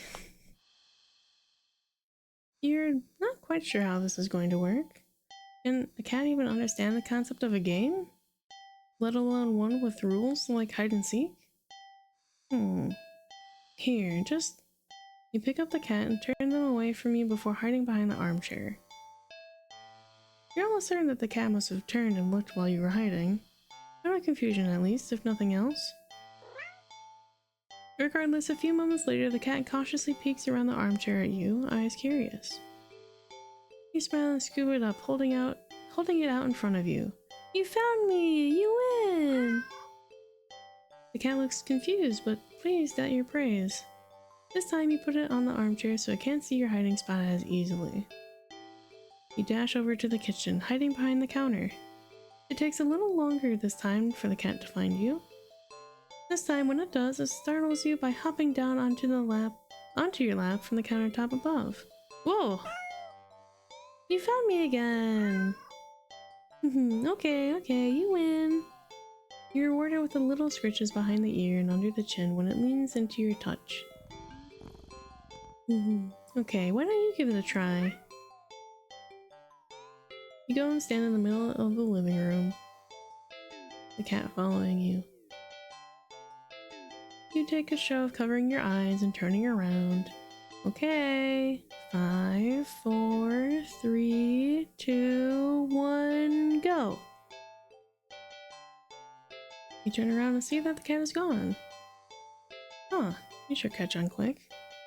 There aren't that many places available in your apartment for someone your size to hide, but without the opposable thumbs needed to open the closed doors in the hall, the cat will have its limits too. Fair game. Okay, now where to look? Let's look in the living room. You look behind the couch and the armchair, and then under the coffee table. Nothing. The living room is pretty sparse when it comes to furniture after all. Let's look in the kitchen. You peek around the counter, grab a chair and check on top of the fridge. You even open the cupboards along the floor just in case the cat managed to squeeze inside. Nothing. You decide that's for the best. The kitchen's for making food, not playing games. Check the hallway. You peek around the corner into the hall. Nothing. You're not sure what you were expecting. With all the doors closed, there's nowhere in the hall for the cat to hide. You couldn't find the cat anywhere. You start to get a little worried when you hear a soft sound coming from the hall. You head into the hall and listen again.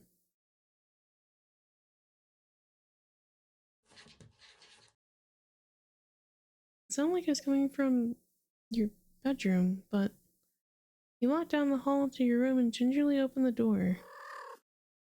Ah! The cat trots out and runs around your legs, meowing insistently. It looks disappointed somehow. Perhaps in your apparently subpar seeking skills. But you lift the cat into your arms and look at your bedroom door.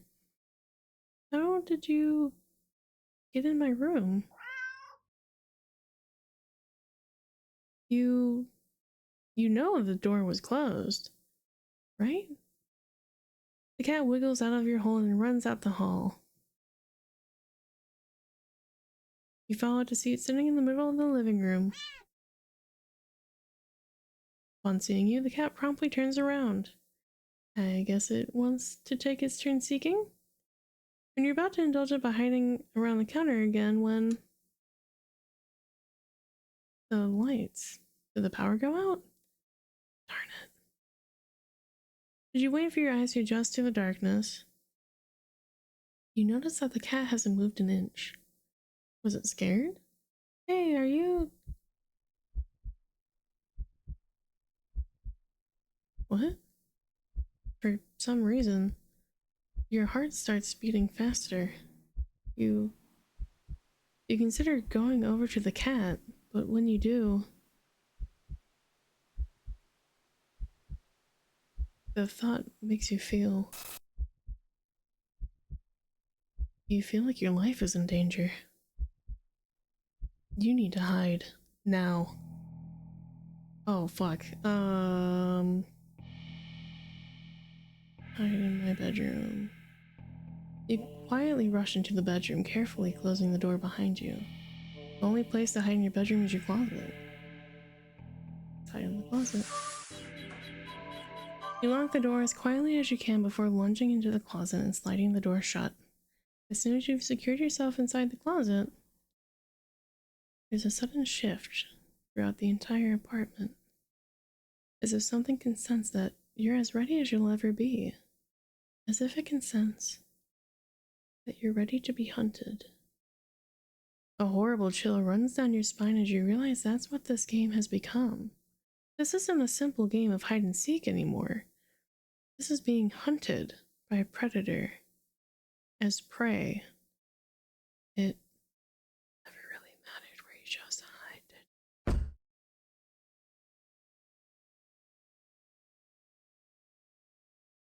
As if in answer to your question, you hear a loud slam on the bedroom door. You just managed to hold back from making a startled noise at the sound. Your heart rate kicks up again, making it feel hard to breathe quietly. Hard to breathe in general. Tears fill your eyes as you cover your panting mouth with your shaking hands. It knows. It knows. Crying with your hands over your mouth, trying to smother the choke sounds leaking out of you, you slide down the wall at the back of your closet into a heap on the floor.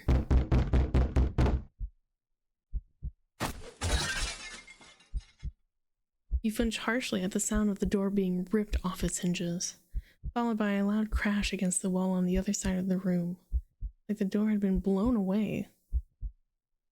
The silence that follows is almost too much to bear. You can't. A single sob escapes through your nose. You squeeze your eyes shut in defeat at how loud it sounds in the quiet of the room. Not much point in hiding it anymore anyway, is there? You instinctively put whatever energy you have left into listening for footsteps, even as you emotionally shut down. But you hear nothing. Nothing. Nothing. Then something slides open the closet door. You've curled in on yourself, knees up, back curved forward, head down, mouth covered, eyes shut tight, so tight it hurts. You don't want to look. You don't want to look. But that's what it's waiting for. It won't end you without its final act of cruelty, of making you look at it before it takes your life. So cruel. You just want this to be over, so you open your eyes.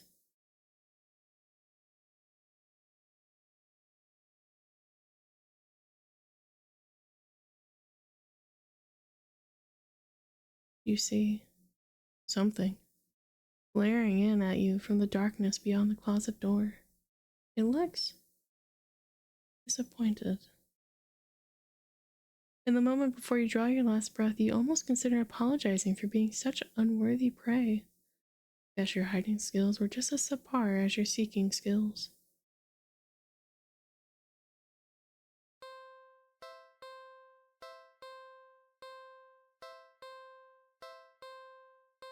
I think we go back here.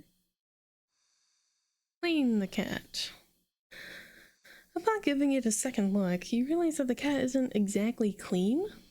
Not surprising, since up until you brought it home, it's been sitting in a dirty old box in an alley full of scattered garbage for who knows how long. You've heard that cats can keep themselves clean, but maybe this one is just one of those times that a little human help couldn't hurt. You head into the bathroom and set up things, trying to remember how to wash a cat. You're definitely no expert, but you think the best way to get a cat clean would be... Save this one. Quickly. Cats don't like water, you think, so a quick wash should be the way to go, right? You decide to do everything at once, filling the tub deep with soapy, bubbly warm water. A quick dunk here, a short scrubbing there, then rinse and dry. The cat won't even know what hit it before everything's over. You open the door and click your tongue, beckoning the cat inside. This scampers quickly in, curious of the newly available setting. You close the door so it won't be able to run out and make a mess of the apartment. Stealing yourself, you roll up your sleeves. You lift up the cat and carry it over to the tub. Your plan's already compromised as the cat starts to struggle in your hold. You probably should have held it so it couldn't see the water. Ow, ow, hey! It scratches at your arms. You knew it wouldn't be happy about the water. You didn't think it would be this irate. Still, as bad as it will be for a little while, you know this is the best. This is for the best. A deep scratch to your bicep startles you, making you drop the cat into the tub. Shoot, kitty? The cat doesn't re-emerge hissing and yowling like you thought it would. You rush over and dunk your arms beneath the soapy surface, searching for the cat. What if it bumped its head and blacked out? It'll drown.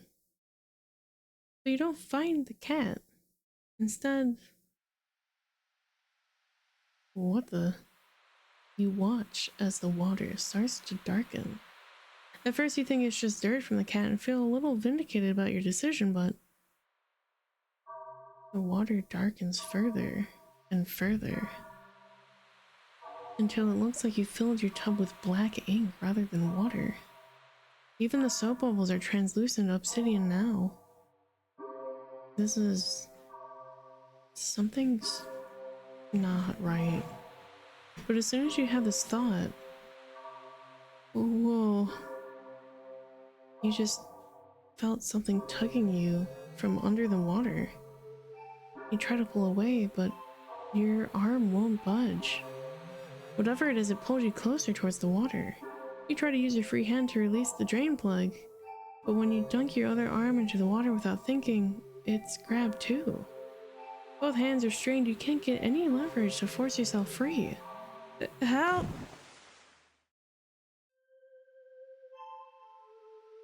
You're dragged into the murky waters of the tub. You're dragged down, and down, and down further still. Much farther than it should be possible for your bathtub. You can't breathe.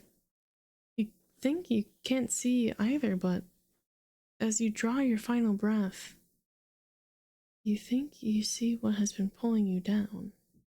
Something resting deep, deep down below. Something waiting for you. Bath hater. Now let's do it carefully. You think careful is the way to go. Cats aren't always fond of water, so you doubt it'll be a fan of an excessive amount of it. So you pick up the cat and place it gently in the sink before turning on the water. The cat is startled, but ultimately doesn't try to run away. Nice. You lather your hands with some soap and carefully give the cat a thorough half scrub, half massage. After a few minutes, you rinse the cat completely and gather it up in a blanket, drying it. Then you take a brush and carefully run it through the cat's fur. The cat seems like it's in heaven as you brush it. Some hairs are sticking to you, but you don't mind.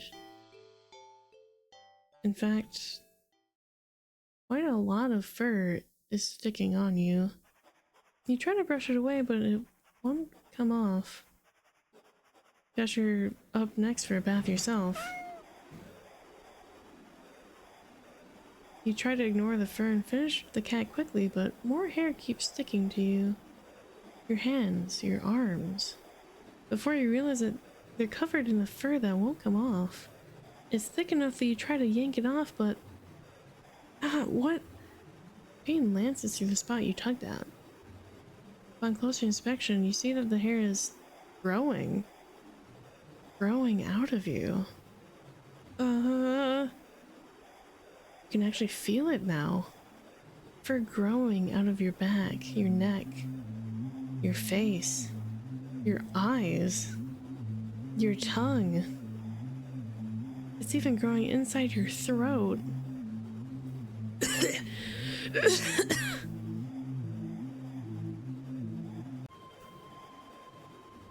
As you collapse and start to choke on the thickening fur in your esophagus, the cat leans up to lap at the fur growing on your forehead, grooming your hair as thoroughly as you did for it earlier. You'd think it'd be sweet if you weren't currently losing air. Still, it feels nice at least to be looked after and cared for in some way, even if it's just for a little while longer.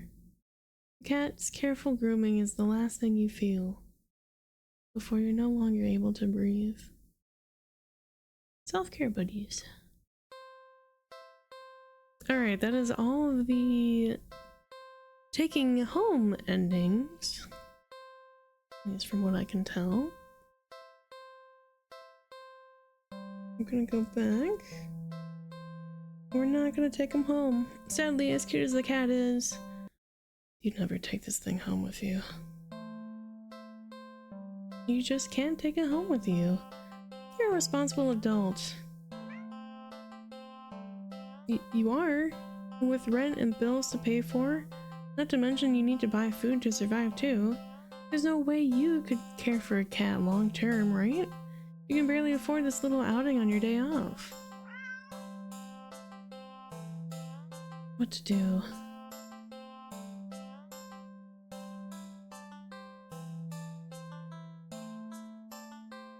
Well,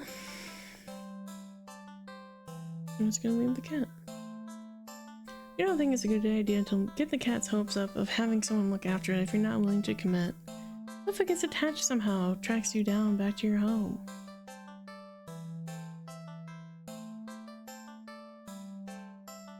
You'd never get away from it then. Sorry. See you around, I guess. Hold on.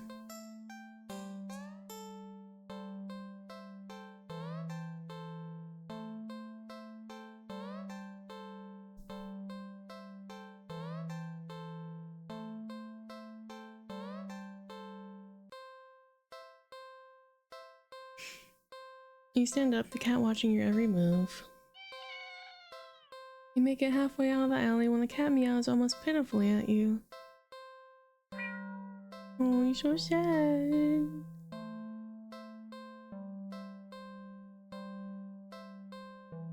No, nope, you need to nip this in the bud and get on with your day. It's what's best for the both of you. You leave the alley and continue on your way. Wait, what was I doing? In all the excitement of dealing with your furry dilemma, you'd forgotten that you still hadn't decided what you were going to do for your day off. We're gonna save here.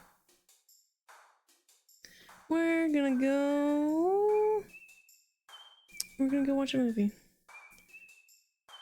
It's been a while since a film came out that looked interesting enough for you to drag yourself to a movie theater, but there's a showing of one such film at the old theater.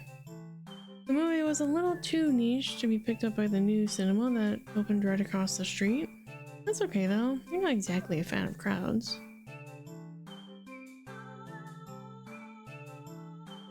And nothing ruins the experience of watching a new movie for you more than a noisy audience. Let's go to the old theater. You eagerly buy tickets from the kind old man in the booth and head inside. It's barren for any trace of other people, and the decor looks like it hasn't changed since the 80s, maybe even the 70s. But it's what you were counting on.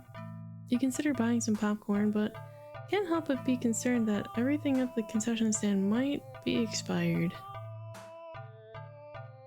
You move on and walk through the halls, finally locating the theater designated on your ticket stub. As expected, the theater your movie will be playing in is completely empty. Perfect!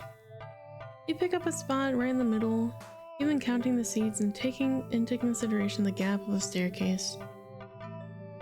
As you settle in, the dim lights fade away, leaving the room pitch black for a few seconds before the screen flickers on. No commercials or a trailer pop up, just the movie begins. Pleased, you shrug and let yourself get immersed in the opening scene. But just as you're getting into the premise, the doors open behind you, momentarily casting a light into the room and ruining the atmosphere. You hold in a frustrated sigh. It's a public establishment, after all. The place can't exactly afford to stay open if you're the only customer. You try to refocus on the movie, but you sense the new presence slowly shifting around the theater before heading in your general direction. What? Oh, dude. You gape in utter disbelief as the stranger shuffles down the aisle, only to sit right in front of you. There's no one else here, and plenty of places to sit. The stranger is also unusually tall. Even with the stadium-like arrangement of the seats being on a somewhat steep incline, they're completely blocking your view.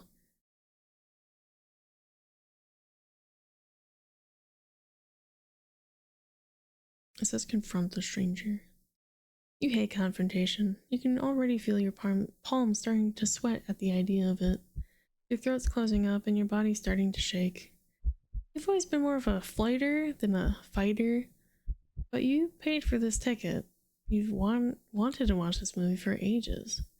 And now this total stranger has ruined the entire experience for you. You're all alone in this theater. There's no one who will help you if something goes wrong. But you're angry enough that you ignore the signs of your body begging you to put as much distance as you can between yourself and the stranger. You stand up. Even standing and higher up on the incline, the stranger is still at least a head taller than you.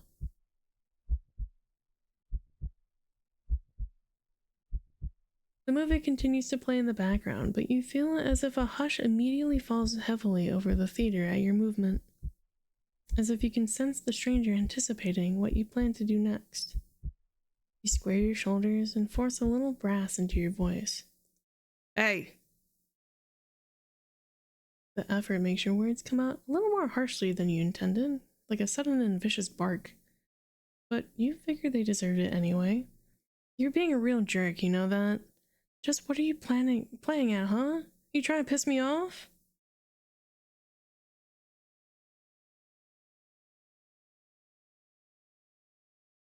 The silence that follows your words is deafening.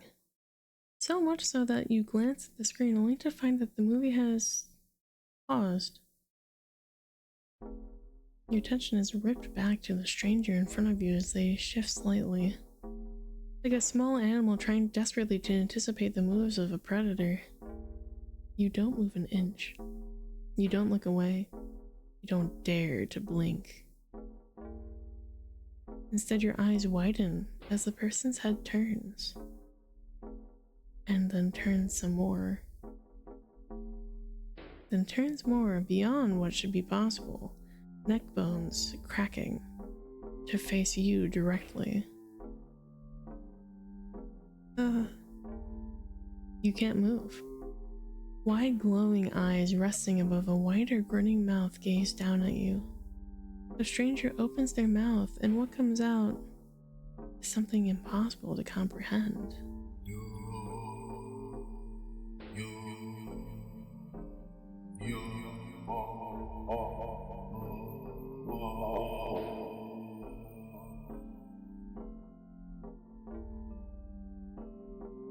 The voice is endlessly deep and cracks like a weighty door, foreboding and oddly melodic, alluring. But it also snaps you out of your terrified trance, and before you know it, you're already out the door. You run through the halls of the empty theater, heading for the exit. You feel something watching you from behind, but you're too afraid to look.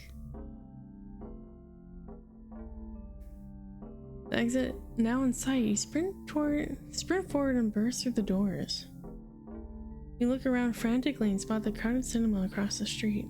People, that's what you need, safety numbers and all that. Without thinking, you rush into the street when a sinking sensation crawls down your spine, compelling you to look behind you.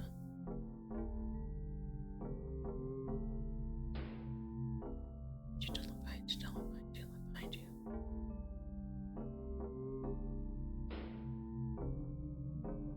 Despite your resistance, you feel your head turning to look back of its own accord. While in the middle of the street, you catch a glimpse of a grotesque-looking person standing behind the glass doors of the old theater, watching you intensely, cradling something in their arms. Something but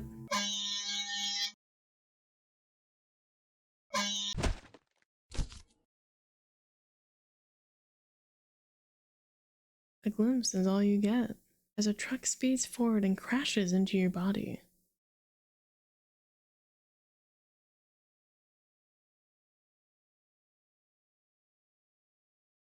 You're killed on impact, your body splattered across the road and crushed further under the heavy tires. Alright.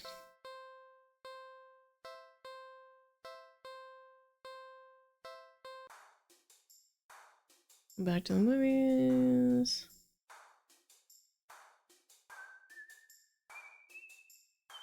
Go to the new cinema? You don't know why? I really don't feel great about the idea of being alone right now. Deciding to wait for the movie you've been anticipating to be available on DVD or streaming, you join the long line outside the new cinema. By the time you've reached the ticket booth, you just want to get inside, so you pick a movie at random and take your ticket from the tired-looking teenager manning the booth. The decor is chic and sleek, and the inside is bustling with people. It's not what you're usually into, but it's kind of nice not being alone, even if you feel a little lonely watching families and groups of friends laughing among themselves. You get some popcorn, but the line at the concession stands are long and the prices are criminal anyway. You go through the halls and follow the signs of the theater designated on your ticket before heading inside.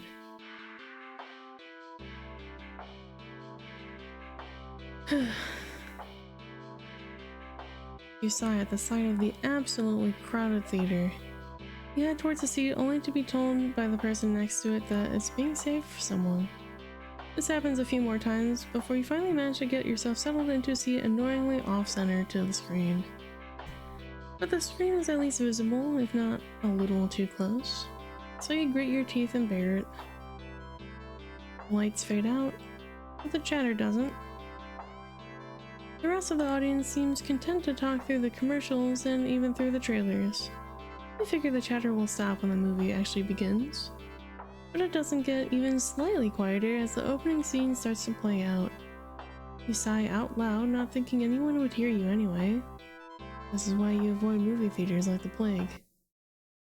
Oh god. Fucking flashbang, Jesus.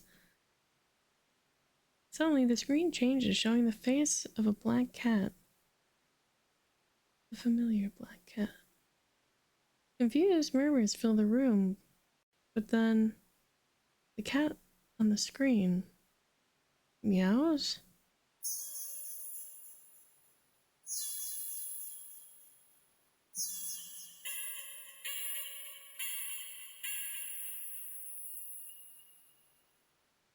The sound is strange and not at all like any cat should sound. Haunting, almost melodic, and layered as if made of multiple voices and different creatures. Creatures that would probably never say,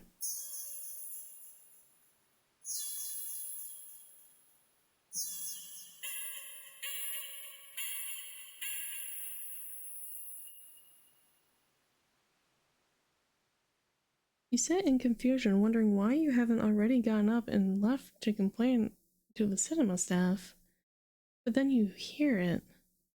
It's scattered and dissonant at first, but among the crowd, people start to chant along with the cat on the screen.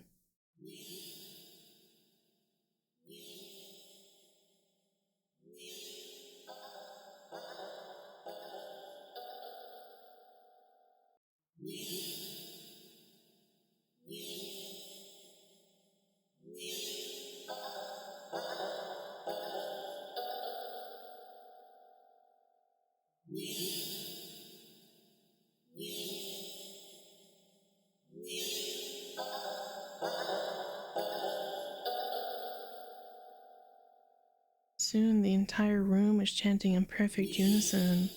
Everyone is staring intently at the cat on the screen. You're feeling strangely drawn to the screen yourself, but the compulsion to stare blankly like the others isn't that strong for now. Also, you start to notice out of the corner of your eye that some of the people in your immediate vicinity are looking at you. No, they're outright staring holes into you, even as they continue chanting. They don't miss a beat as they slowly begin to frown at you in blatant disapproval. Their scowls deepen as time goes on, as if they're getting impatient.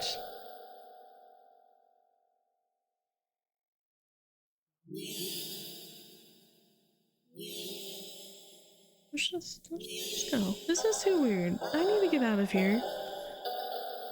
Gathering your courage, or perhaps putting your fear to use, you stand up, fully intending to leave the theater. When everything comes to an abrupt stop, all the chanting stops, even the cats chanting on the screen. You tense and risk a glance around the theater. They're all staring at you. Every single one of them. They're not moving. They're not even blinking. You swallow, throat suddenly dry, even though a nervous sweat completely soaks through your clothes. You highly doubt that sitting back down will fix the situation. Your legs are shaking under the audience's unnaturally intense scrutiny.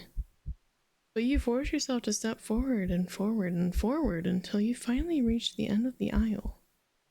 You feel their collective gaze, even worse on the staircase. All their heads have turned uncomfortably to the left to look directly at you. The screen illuminates their faces, making clear their blank scowls. They seem even more upset than they had been minutes ago, identical frown lines digging between their brows. You keep going, the heavy atmosphere becoming more and more oppressive with every step. You're so tense with anticipation that you fully expect someone to grab at you from behind. But no one does. You don't hear any of them even get up. You exit the theater holding your breath as the doors close behind you. You briskly walk through the halls, putting as much distance as possible between you and that theater full of people. Finally reaching the lobby, you barely manage to catch yourself from falling to the floor as you gulp in huge gasps of air.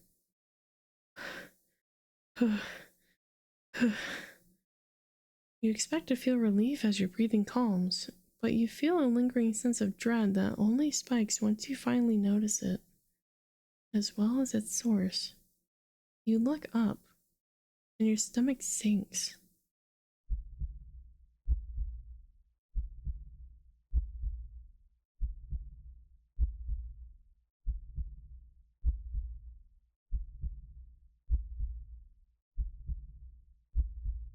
All the people in the lobby area of the movie theater, everyone in line at the concession stand, all of them are staring at you, and they look even angrier than the people in the theater.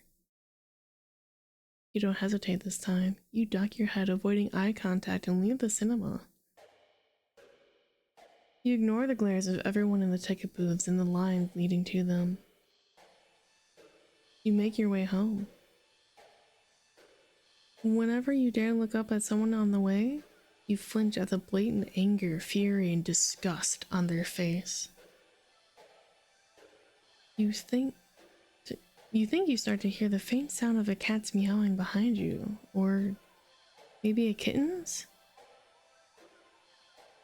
Doesn't matter, you just want to go home. You reach your front door and fumble with the keys, cowering from the look of pure hatred on your neighbor's face as he stares at you from his door.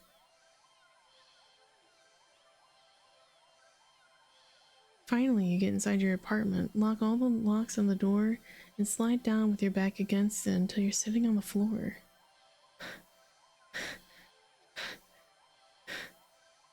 You allow yourself a moment to breathe.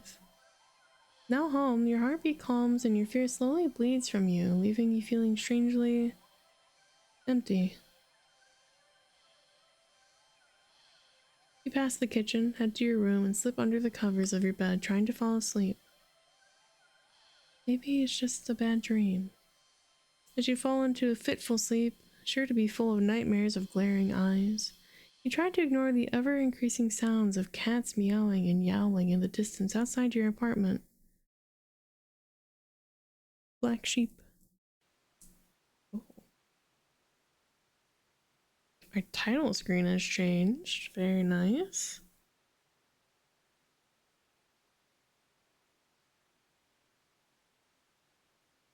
Let's see.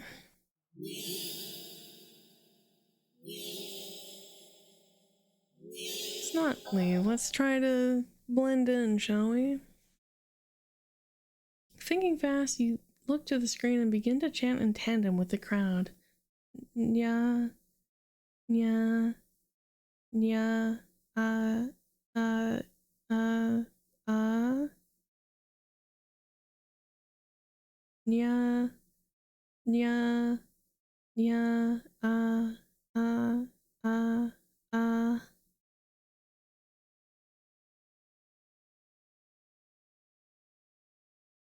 You feel the harshness of their collective gaze start to ebb away, the air in the theater becoming lighter once again. Yeah, yeah, yeah,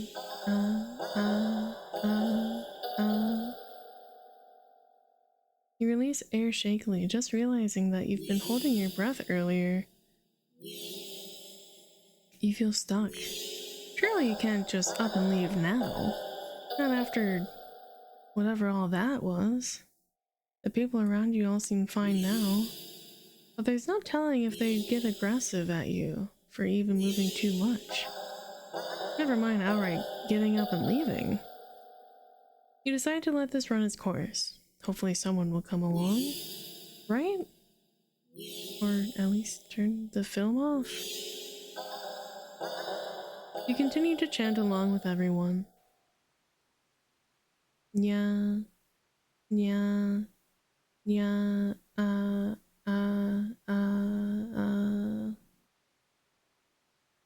You start to feel lightheaded. You feel as though you could fall asleep, but your eyes don't feel heavy in the slightest. You try to look around and gauge the other's emotional state. But you can't seem to look away from the screen. You try again, but you're still locked into eye contact with the cat on screen.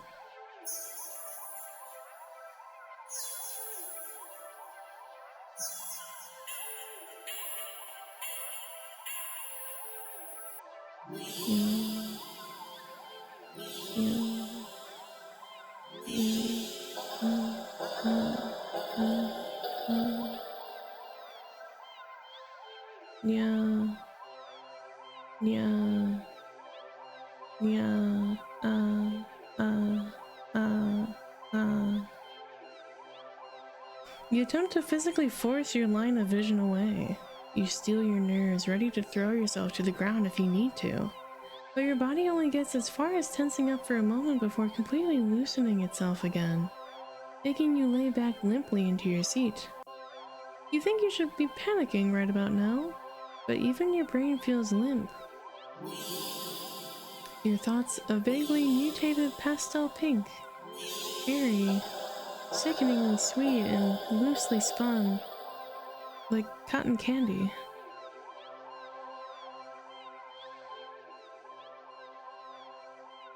You like cotton candy. You think you shouldn't mind your thoughts and body being like cotton candy either, so why get up and ruin that? It's nice here. You're more at peace than you've ever felt before in such a crowded room. Still chanting, you've never felt so aligned and in tune with another person, let alone with an entire room full of complete strangers. You're not alone. Out of the corner of your eye, the person next to you starts to sink back even further into their chair. Then they sink more. And then more. Not like they're slouching or reclining, but more like they're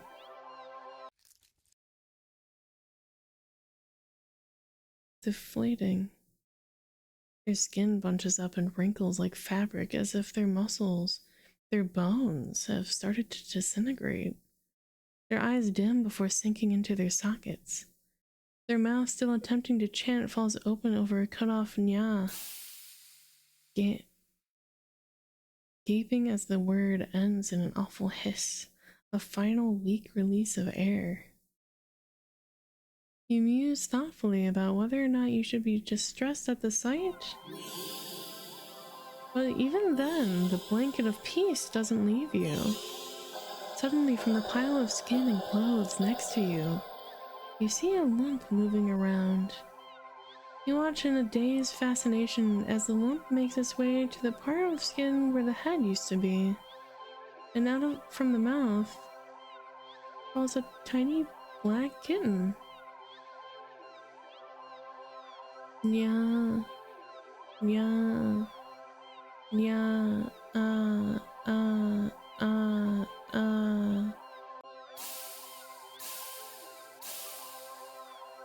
You can still hear the familiar hissing sound all around you now as the unified chants start to fade, only to be replaced with the faint mewing of kittens. Finally, your voice is the only one still chanting, still human, and alone. Again. You don't want that. You can't go back to that. Not again. Not again. Please. Just then, you go completely limp. Your body feels light, but it might as well weigh several tons, because you realize quite suddenly that you can't move. Not an inch. You can't shift your eyes to look around. You can't even breathe. But somehow, the chant continues to creak weakly from your mouth. Yeah. Yeah. Yeah.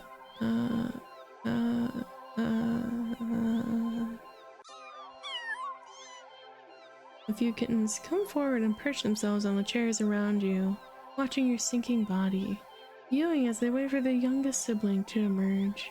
From you, dozens of glowing eyes peer down at you. And as your eyes start to cave into the sockets of your softening skull, you manage to make out the silhouette of a familiar cat, perched on the seat right in front of you. Your vision finally fades, and as that same hiss of air expels itself from your mouth, the last thing you sense is something small and alive shifting eagerly under your skin.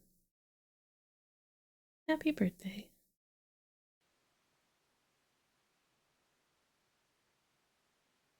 Okay. Let's see. Let's go to the carnival.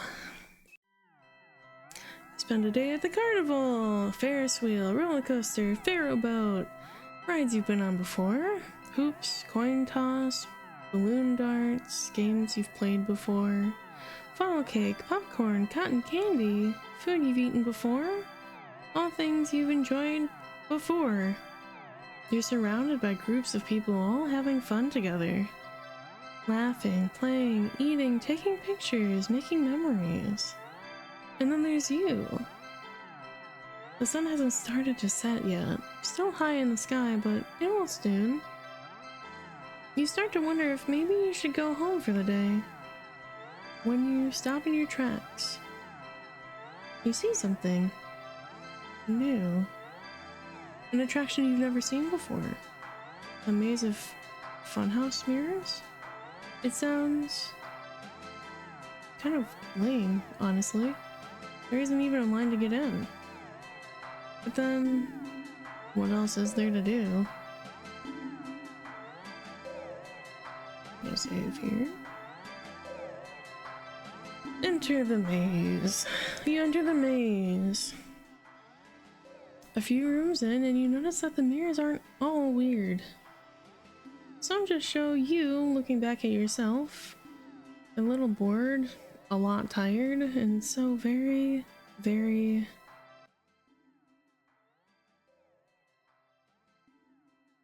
Maybe this was a mistake. Why did you think going into a maze of mirrors was a good idea? Even if it was something new to experience. I can't do this today. You turn around to head back the way you came, only to bump into a mirror. Oh, what the... Where's the exit?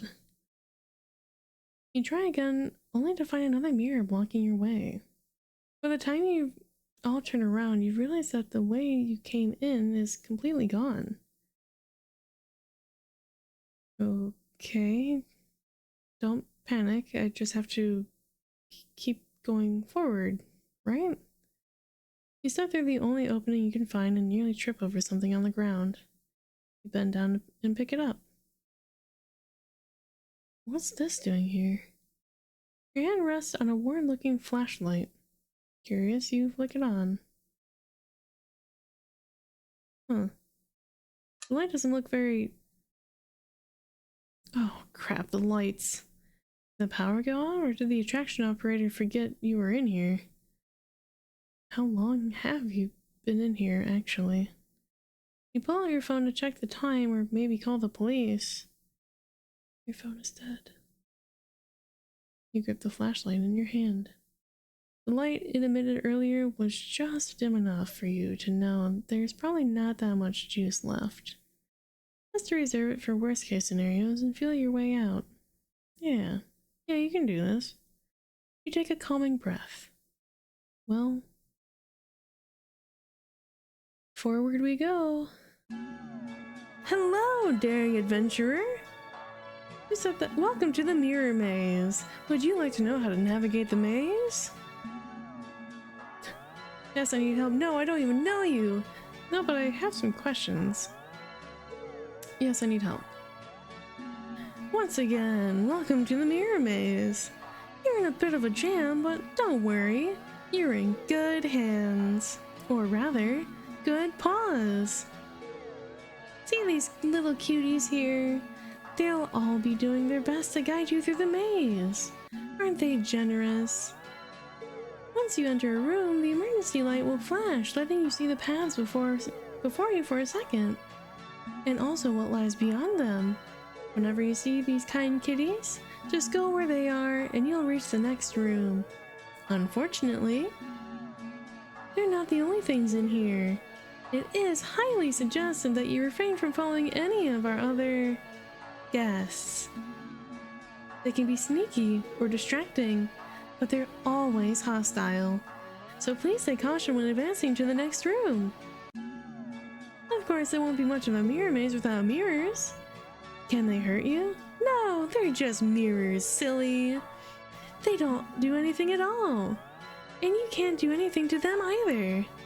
They're just an obstacle you can't pass through. Go left, go center, or go right. The choice is yours.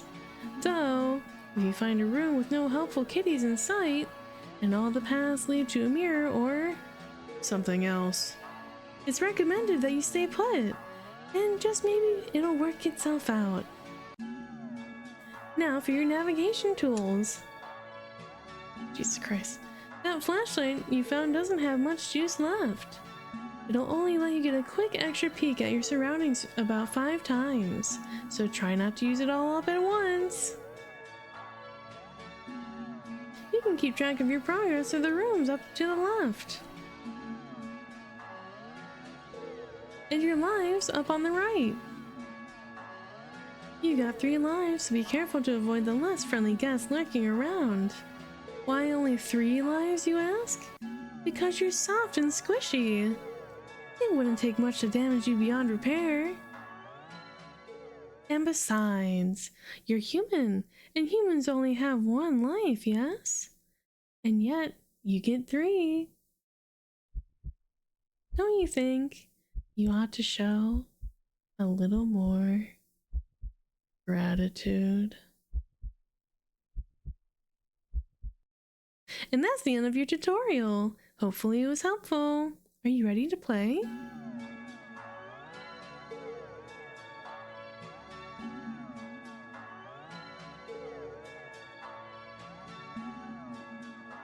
Let's see. Can you turn off the flash? Of course, flash off. Can you let me go? Your request to forfeit is denied. Let me out of here. Screaming is not allowed in the maze. This game's too hard. This game's way too easy. Ready? Hold on.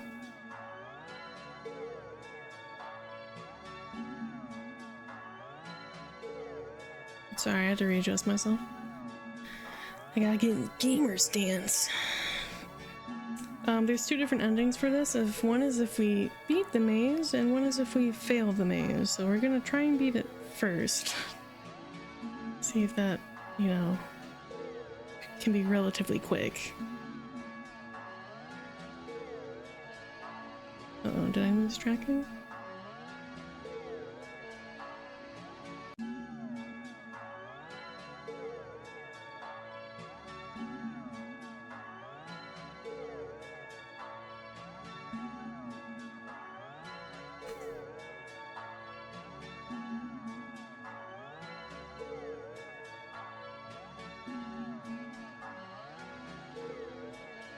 Uh-oh.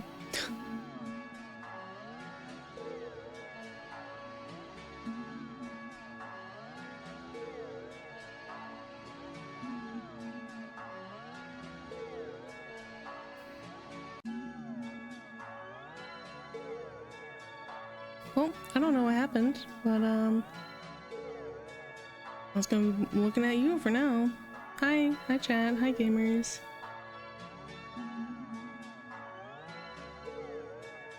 Don't know what to tell you what happened there, but we're chilling.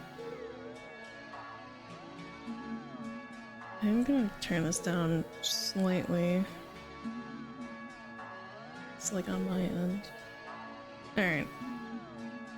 I'm ready to play. Okay. 3, 2, 1, go! Ooh.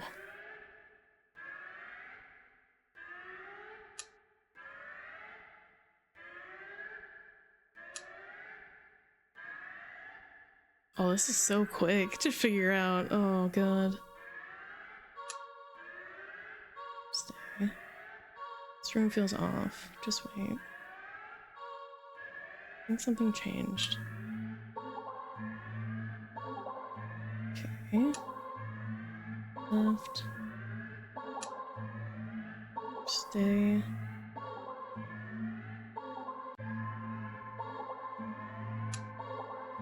Forward. Right.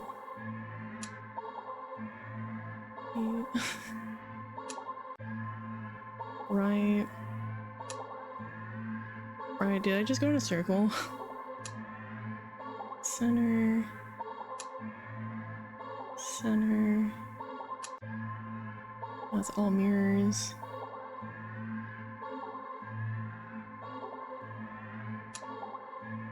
Left. Center. Right. Center. Left. Center. Center. Left.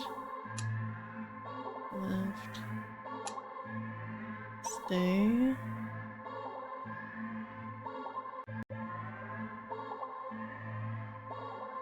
Oh, you see it! The exit! You run forward, but as you do, the scenery shifts. Just slightly at first. But then you're running too fast to stop yourself from colliding into the glass. Oh, God. Except, you don't quite go into the glass. You don't exactly collide with it either. You simply pass through it. And on the other side, you see an endless white void and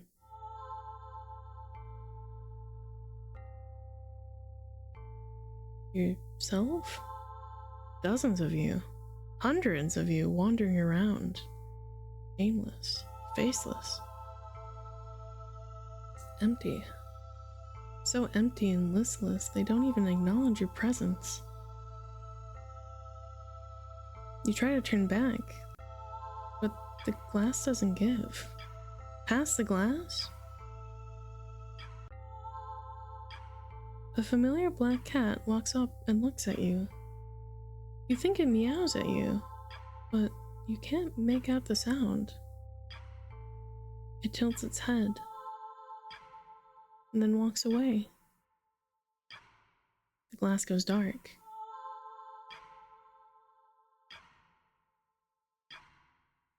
Then you watch helplessly as it disappears completely.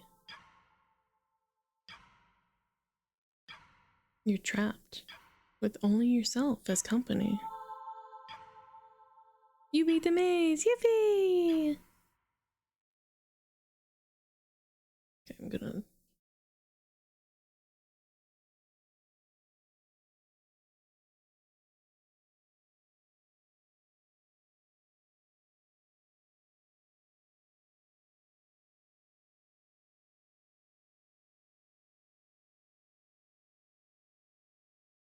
Just gonna... Hold on. What is happening?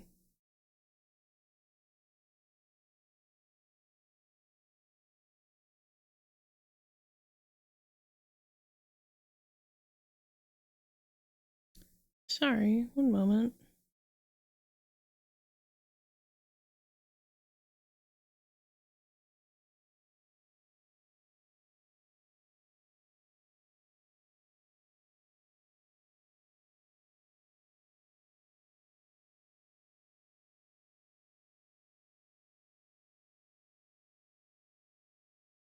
Don't know why this is like mishappening now.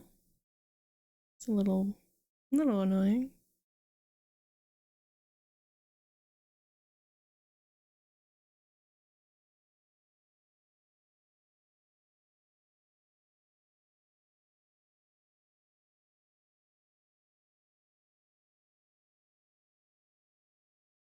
Oh,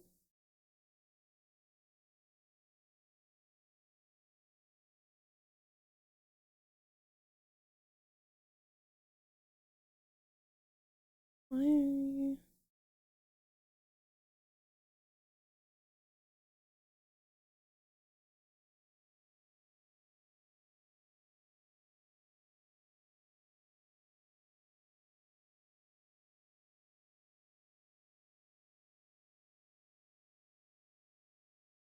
So it's connected.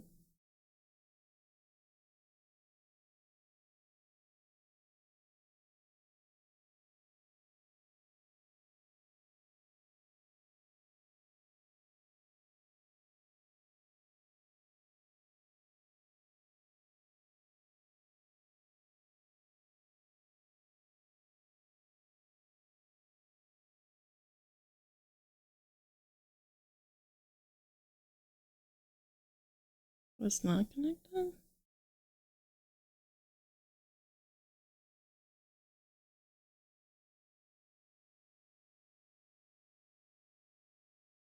The fuck? What's going on?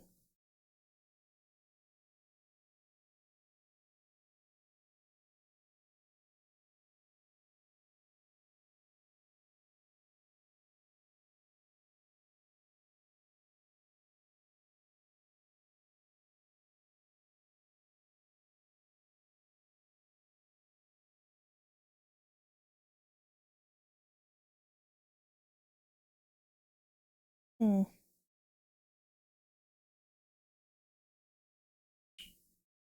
that's a little frustrating.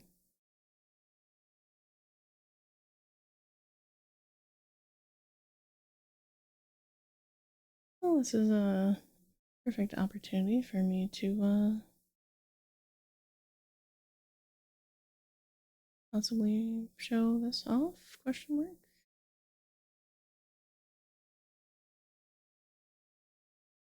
Where is it?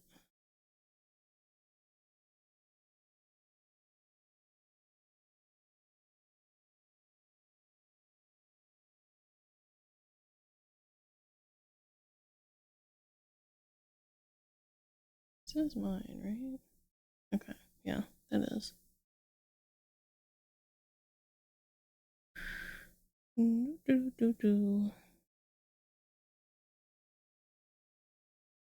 Hi. Nope. Taha. Hi. I'm Lil Bean. Let's get myself situated here. Hi. Lil Bean. Lil me. By the lovely Emmy Sylvie. Fantastic job here. Anyway. Come back. We're gonna fail the maze this time. How? Not sure. Thank you for head pats. Unfortunately, the head pats only work on my model. But your head pats are alive and well in spirit.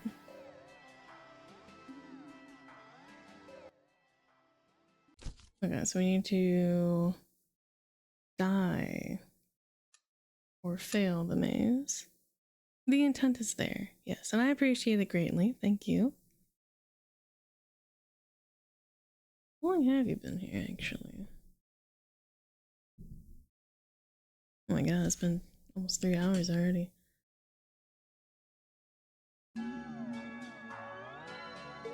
No, I don't even know you. Okay, okay, no need to get snippy. Let's begin then. 3, 2, 1. Every time I hear 3, 2, 1, my mind goes to the meme. You know what that meme is if you're brain rotted on the internet enough. Go! So we want to fail, so let's go center. Owie. No, not that way. Left. Owie, not that way. Right. Center. Owie, not that way. Whoa, we failed the maze. Suddenly, lights turn on. Your eyes burn from the sudden brightness. As your vision adjusts, you see that you're completely surrounded by mirrors. All the reflections, all grotesque in unique ways, look nothing like you. But they do look hungry. You back up. You don't know where to go. Was there even a way out to begin with? You bump back into a mirror and feel the hand firmly grip your shoulder. Gah! There's a sharp pain in your other shoulder. You rip away, looking back to see some thing leaning out of the mirror. His face has no features, save for a large gaping mouth, stained in your blood. Looking around in a panic, you think that the mirrors feel closer than before. The path you come from is long gone. You're surrounded, and every time you blink, you could swear the mirrors were getting closer, and closer, and closer. Your horrifying reflections looking hungrier, and hungrier, and hungry. You failed the maze, sad face. Alright. So that's the first 20.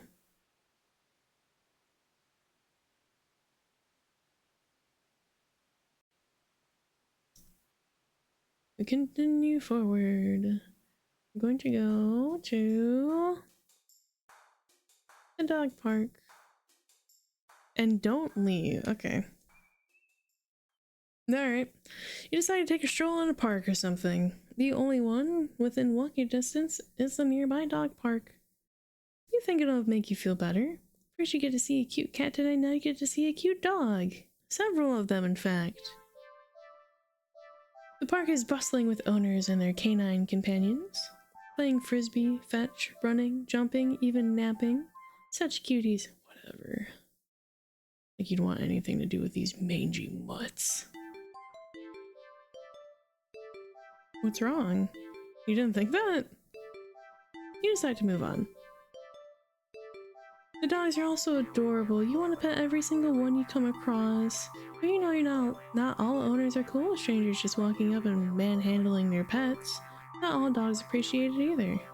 So you stroll around the path, trying to exude a welcoming aura that will beckon one of these cute doggies to you.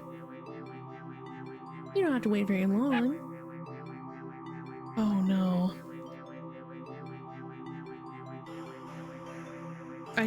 This is one of the routes I did before when I was testing this. Oh no, okay. You stop as the smallest, cutest puppy you've ever seen scampers up to you, blocking your path. Leave the park, kick the puppy, kill the puppy, eat the puppy, pick up the puppy. Pick up the puppy. You pick up the puppy and hold. You just barely managed to rein in the reflex to throw the puppy as far away from you as possible. With shaking hands, you quickly place the puppy on the grass and take several jerky steps back. Owner seems confused by your reaction to their puppy, but you just wave at them in a daze before hastily stumbling away. You're not feeling so great about being at the park at the moment. Maybe you should leave? We're not gonna leave. You stay at the park. You try to calm down by watching all the dogs from as far as you walk along the path. Every so often, one will run up to you. And when they do, they look wrong. Your owners don't seem to notice. You find a bench and sit down for a quick break, closing your eyes. Maybe this wasn't the best idea after all. Maybe...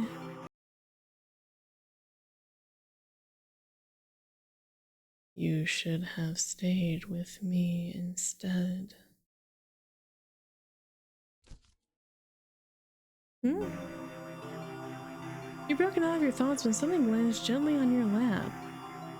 You look down and see a frisbee on your thighs. Hey, sorry about that. Can you throw that back? You look up to see an owner waving at you in the distance. But more importantly...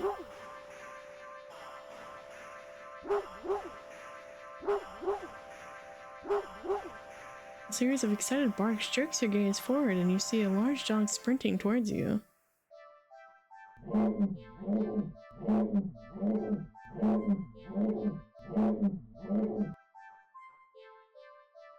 A series of excited barks jerks your gaze forward and you see a large dog sprinting towards you. Hey, hurry and throw it back! Oh, throw. Hi, Corpse! Hi, small Luci. Because my model stopped working. You throw the frisbee at the dog, runs in the opposite direction, jumping and catching it right out of the air. Impressive. The dog and the owner walk up to you. Thanks for that. You can pet him if you want. The dog looks up at you, eager for its reward of pets and pats for catching the frisbee. Should I? Oh, pet the dog. Really? Are you sure? I'm warning you. Do not touch that mutt, or you will regret it. Pet the dog. Stop staring at me with your big ol' eyes. You reach out your hand and you pet the dog. The dog seems pleased. You don't feel well.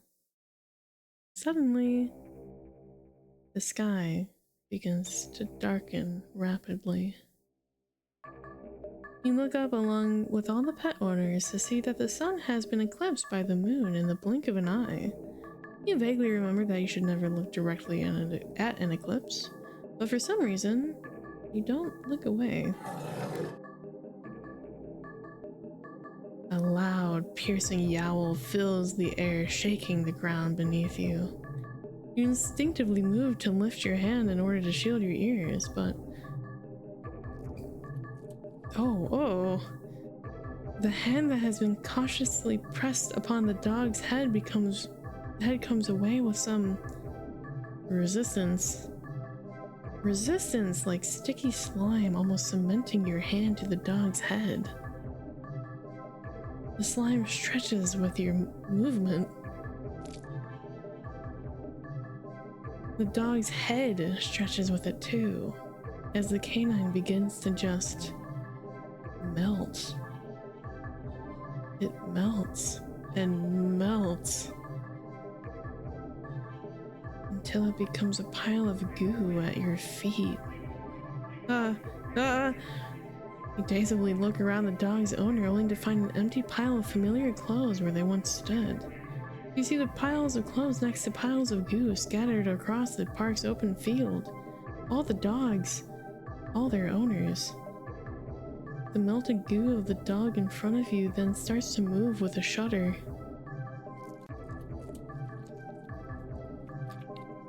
Oh, ew. It slithers across the grass towards the field in the center of the park, while the other piles of goo following after it.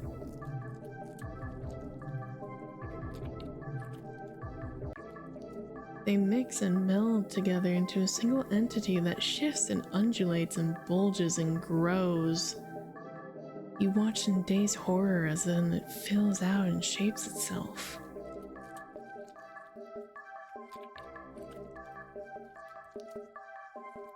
Into a behemoth of a dog, snarling and frothing at the mouth, red eyes frantic and searching, before the glowing orbs land directly on you.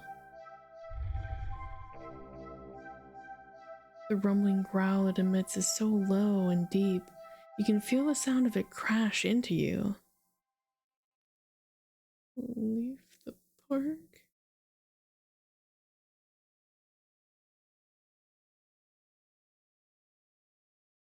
No. You had your chance. Better start running. You try to run, but you're not fast enough. The behemoth barely takes a few leaps before it's already towering over you.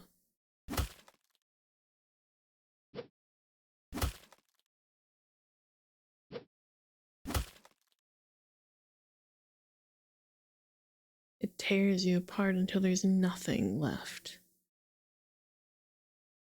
Ending 21. Dog person.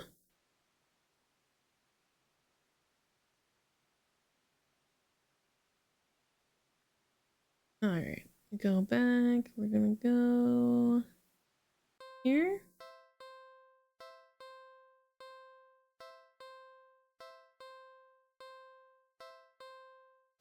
Okay, so we leave the cat. I think it's a good idea, blah blah blah. Sad little guy.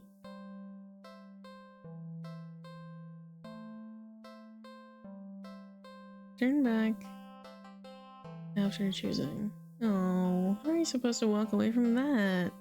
What kind of monster would you be if you could? You sigh a little and walk back to the cat. It looks almost hopeful, its tail swishing faster as it leans up and a little more towards you, as if eager for your next move. We're gonna save here. Stay. It's strange. The more you hesitate to leave the alley, the more you find yourself wondering, what's the point? You'll go where? Do what? What's the point when you're always doing all of it completely and utterly alone? Even going home to your apartment wouldn't help, would it? One bedroom, one bathroom, and one you living alone in it. It's been like that for so long. So long. You're startled when you feel an impossibly soft paw pressed lightly against your wet cheek. You didn't realize you'd been crying, or that your little breakdown had literally brought you to your knees right in front of the cat's box. You feel slightly embarrassed, but the cat responds as if it can sense your self-depreciating feelings creeping in. It presses its paw on your cheek 3 times in quick succession, as if trying to slap you out of your melancholic state. But they're so light, the slaps feel more like gentle petting and eagerly petted.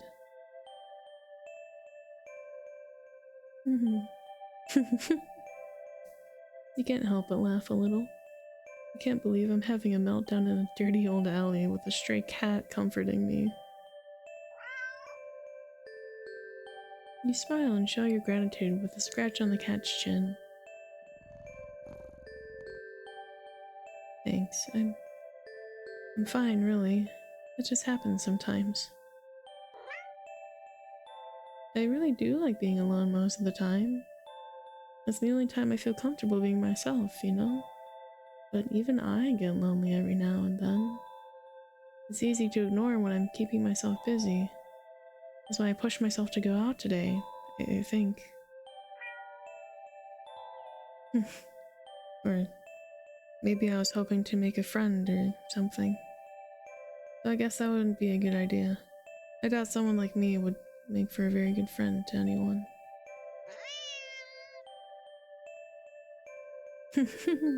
Okay, maybe I won't go so far as to say that, but you stay and just talk to the cat about anything that comes to mind.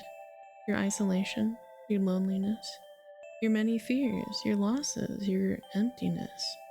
Although, the longer you stay there, the smaller that once significant emptiness feels. It's been so long since someone just listened. Your words shift to gentler topics, your hopes, your dreams, happy memories of the past.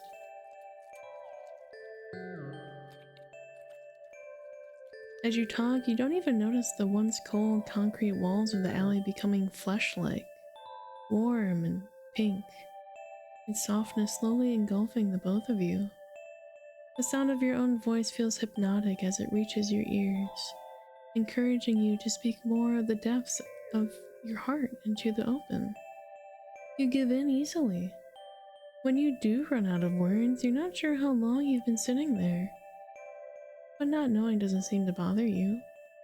Still, a strange question enters your mind. Do you even go home?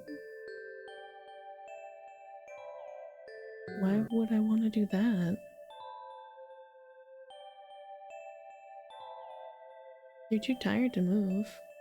Pouring out your heart and soul has taken a surprising toll on you, but you have no regrets. You're so happy. You don't think you've ever felt so heard, so seen. You lean forward to rest your head on the box. You don't feel the rough cardboard you were expecting. Instead, you find yourself resting on a massive something. Something soft and slightly damp and warm. So warm. But you can't find it in you to care on what it could be. You're so tired. You close your eyes, and you get the feeling that you'll probably never open again.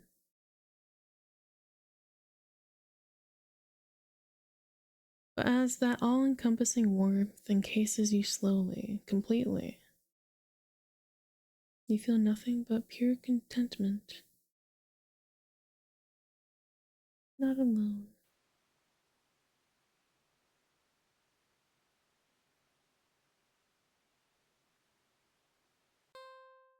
And this time we try to leave. You really can't afford to take the cat home with you. Oh, Maybe it wouldn't be completely impossible. A few extraneous luxuries cut here and there, and you can see things working out, sure. But there's a slight problem that's been making you waver this whole time. One you simply can't ignore. The problem being, just can't trust this cat. Sounds ridiculous even in your head. Cats don't require trust to care for.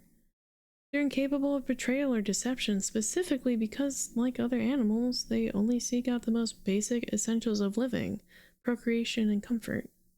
Malice isn't something that could ever logically be applied to them. And yet, you feel it.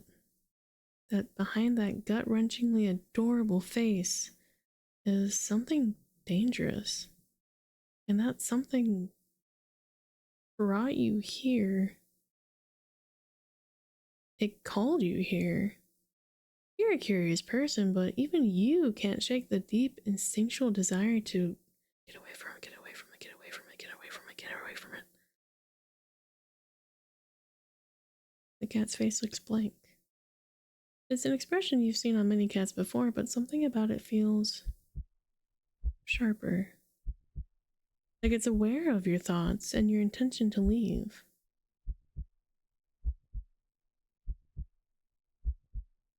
And it's daring you to try.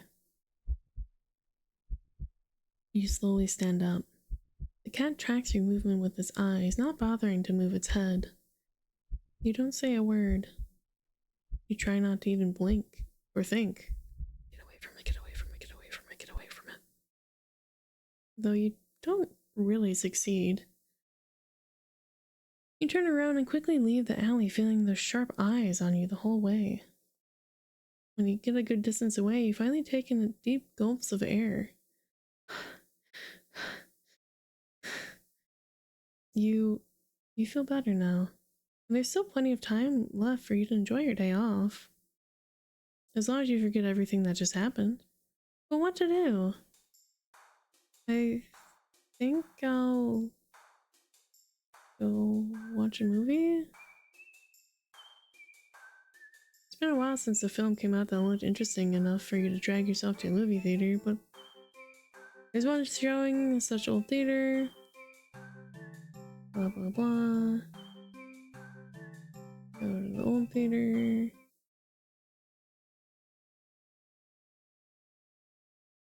What the? How did I get back here? Away from it, get away from it, get away from it, get away from it, get away from it. You leave the alley quickly. What now? Carnival. Spend the day at the carnival.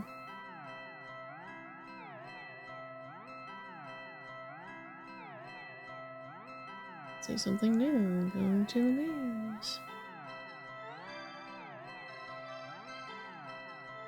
Exam Ethiripne?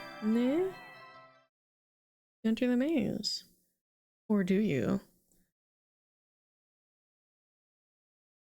The cat's face looks. Get away from it, get away from it, get away from it, get away from it. You leave the alley quickly. Dog park. I'm trying to go to the park. Aww. Playing frisbee, fetch, running, jumping, even napping. Such cuties. Dogs are disgusting. They should all just die. You decide to move on. Dogs are also adorable. You want to pet all of them that you come across. You don't have to wait very long. Stop as the smallest, cutest puppy you've ever seen scampers up to you, blocking your path. Puppy. Puppy. Pick up the puppy and...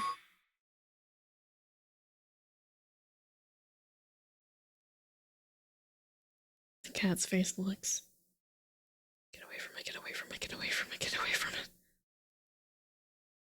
You leave the alley quickly. What now? Go watch a movie again, but at the nicer one.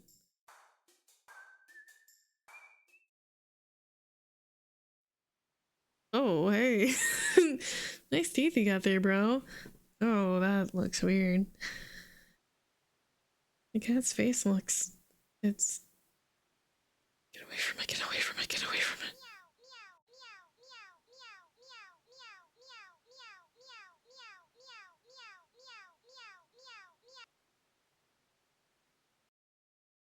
You leave the alley quickly.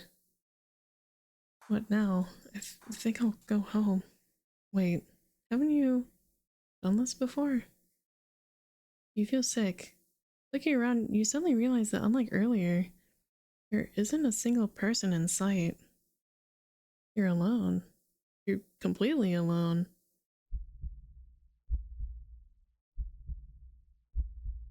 So why do you feel like you're being watched right now? You feel your heartbeat start to race. You need to get home. Now. You walk back home, the feeling of eyes on your back getting worse with each step. By the time you're fumbling with the keys at your door, you're soaked through the cold sweat. Your skin prickles and itches. The heavy gaze you feel might as well be an eyeball physically pressing into your flesh. Sticky and unnatural.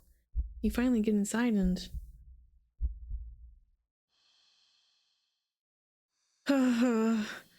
The weight of relief in the sigh that escapes your lips actually causes you to physically shudder. The horrible feeling from earlier immediately dissipates as if it were never there. In the wake of its departure, you're left shaking and cold in your sweat-soaked clothes. But you're too relieved to care. Exhausted, you mentally pass on the very concept of eating and head straight for your bedroom. You open the door, intending to...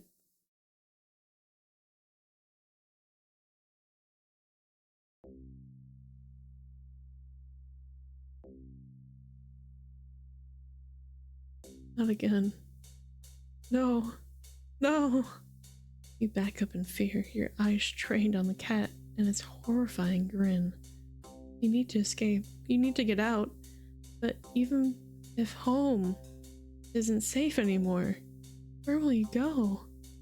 You risk a glance around you and you see that the walls around you have become fleshy and lined with sharp teeth. The ground now a tongue writhing under your feet. In horror, you realize that the alley's entrance is getting smaller and smaller, closing like a mouth. You try to run for the exit. Nowhere to hide, nowhere to hide, nowhere to hide, nowhere to hide, nowhere to hide, nowhere to hide. But trying to run and on the tongue slows your speed significantly as you stumble and trip. No. You watch helplessly as the last sliver of light from the entrance tightens beyond a size that you could never hope to squeeze through. As darkness falls over you, you feel the damp humidity of the mouth all around you. The walls of teeth, fangs, take their time closing in, closer and closer, and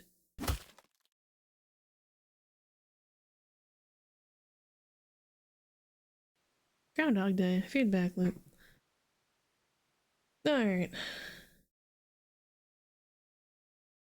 Go get the eyes again.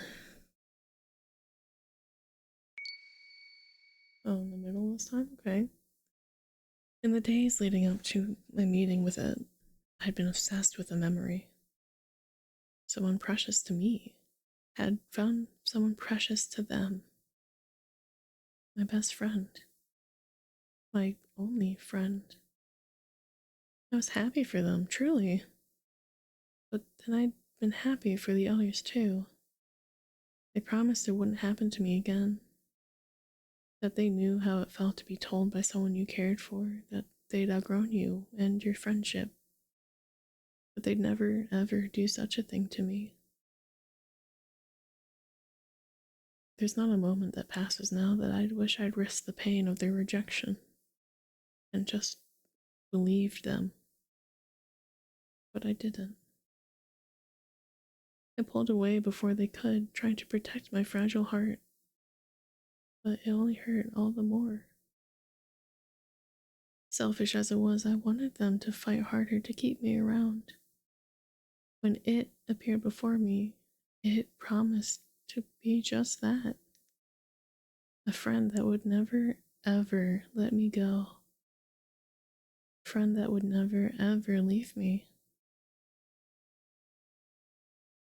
And all I had to do was promise the same thing in return.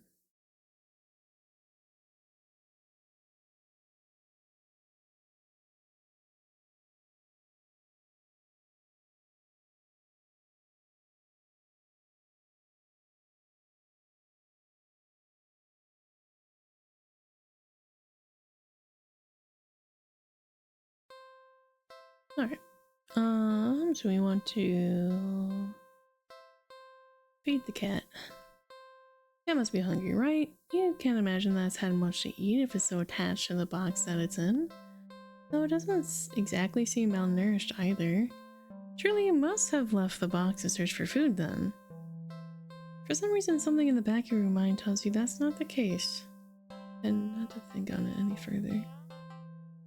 Well, either way, you can't exactly enjoy your day out knowing you left behind a hungry cat, especially when you could have done something to help. So, what'd you do about the hungry kitty? Check pockets. You dig into your pockets. You find a small piece of string in your left pocket. Not very helpful. The string is far too short. An eager and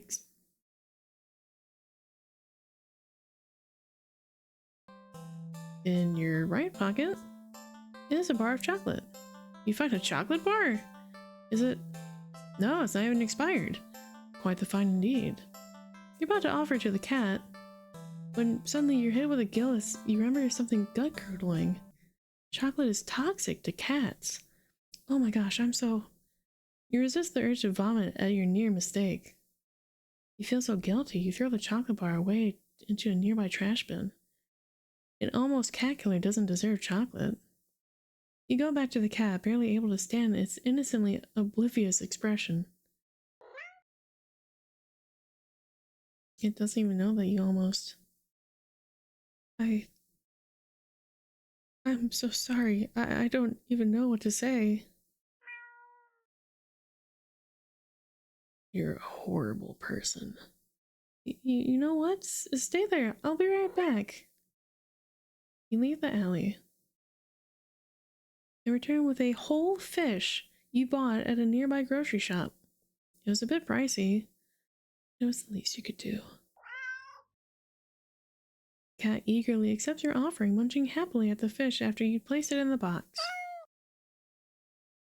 You want to smile at the sight, but you feel so awful. Sorry again. The cat seemingly pays you no mind as you slip back out of the alley. Not feeling like you deserve a peaceful day out, you decide just to head back home.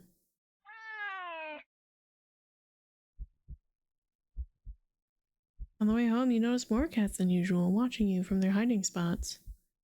But you try not to think about it. You can't help but wonder if they know what you've nearly done. But it's not like you meant to hurt anyone. Right? You finally reach your apartment building. You're about to unlock the door when...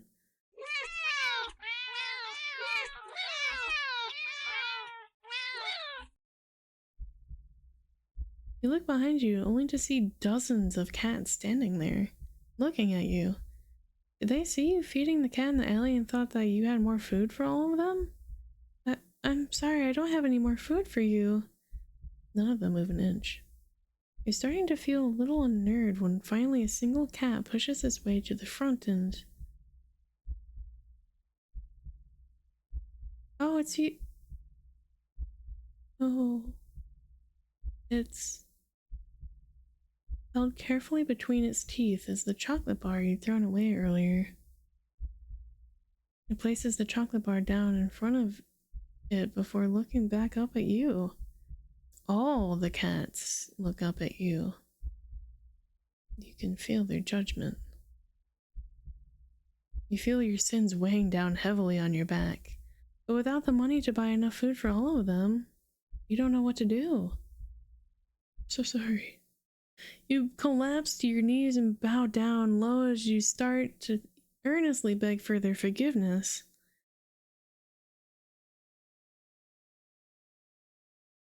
Wait, hold on.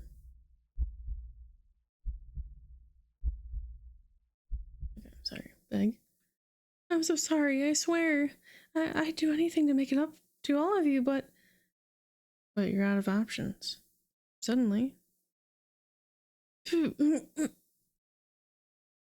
feel something stir in your stomach and swim its way up to your throat, closing off your airway as it tries to force its way out of your esophagus. It finally succeeds with aid from your helpless gagging.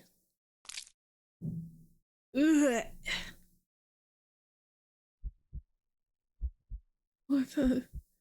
Lying on the ground in front of you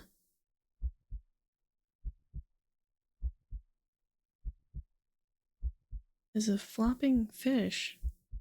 You just threw up a living fish. What the hell? The cats come rushing forward, all tearing hungrily at the fish. You're happy to finally be of help, truly. But how? You throw up another fish.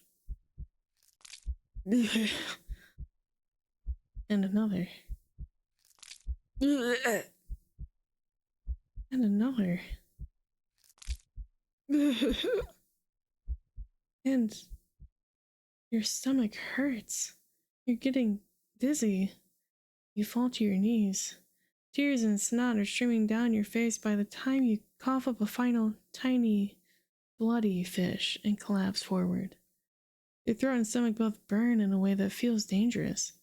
You start to fade out. Despite the pain, you strangely feel a more overwhelming sense of hopeful pride that you've made up for your disgusting actions, that you've been forgiven.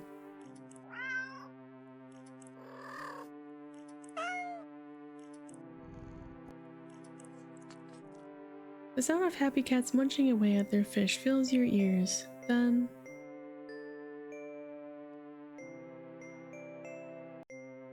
you feel something being nudged into your hand. It feels like it's the bar of chocolate you found in your pocket. You smile weakly. You successfully atoned, but you don't really have the strength to eat your reward. Sadly, the last taste in your mouth as you leave this mortal coil doesn't get to be that of chocolate, but raw fish. Fishing for pardon.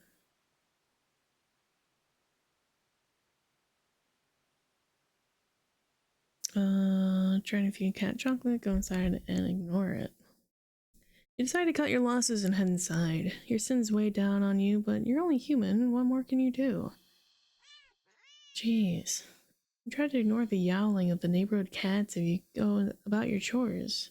You consider preparing dinner, but how could you enjoy it knowing how hungry those poor cats outside are? The ones you've wronged. You decide to take a bath and go straight to bed without dinner. A fitting punishment for someone like you. You forgo the fancy bath bubbles because you don't deserve them, and sink into the water with a sigh. Your mind races, but you can't really think of any immediate solution that doesn't require more money. You wish there was something, anything, you could do to make things right. Suddenly, your legs start to feel really itchy. You try to lift one to see what's going on, but what raises out of the water isn't a pair of legs. It's a fish tail? You feel dizzy at the sight. Maybe you're hallucinating from the stress. You try to climb out of the tub to cool your head, but instead of your hand raising up to brace itself, a wet fin stretches out to plop on the rim. Little guy! Yeah, my model wasn't working. Hi! Welcome in, Orion. It's too weak to hold your weight, and you're so startled by the sight. Whoa. That you slip and smack your head on the side of the bathtub, passing out almost immediately. You're awake. You think, anyway.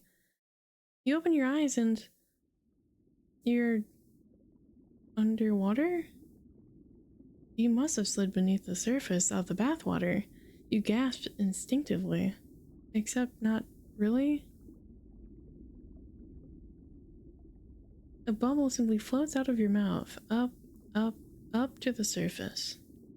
You're broke as heck, so you know your bathtub isn't that big. Did you shrink? But how? And even if there was a reasonable answer, it wouldn't explain how you haven't drowned yet. We swim to the edge of the bathtub and see the truth in your shadow silhouette. You've been turned into a fish. This is impossible. You don't get any time to ponder over this, unfortunately, because just then, a shadow looms over from you, from above. You look up and see the cat? It peers down at you from beyond the water's surface. And then you realize this is the answer. This is how you're meant to atone. With a heavy heart, you swim up to the surface.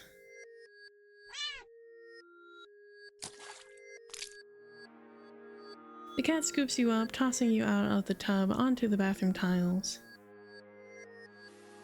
As you flop around gasping for air or water, you realize the cat wasn't alone. Dozens of hungry eyes peer down at you. You can hear the yowling of what sounds like hundreds of cats outside your bathroom window. You send one last look to the cat before closing your eyes and accepting your fate. As the cats descend upon you, tearing at your flesh. And you find yourself mourning the fact that you're not even big enough to feed them all. Even in the end, you couldn't properly atone. Your efforts, your life, all of it, amounted to nothing. That was definitely one of the weirder endings, I think. Alright, what is... Alright, we gotta find...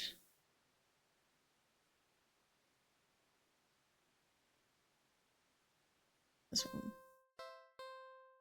We feed the cat.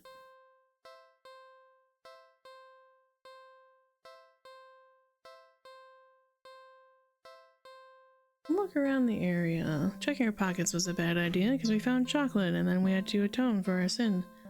You glance around the dark, dingy alley and only to see garbage bags, trash bins, empty cardboard boxes, and scattered litter here and there.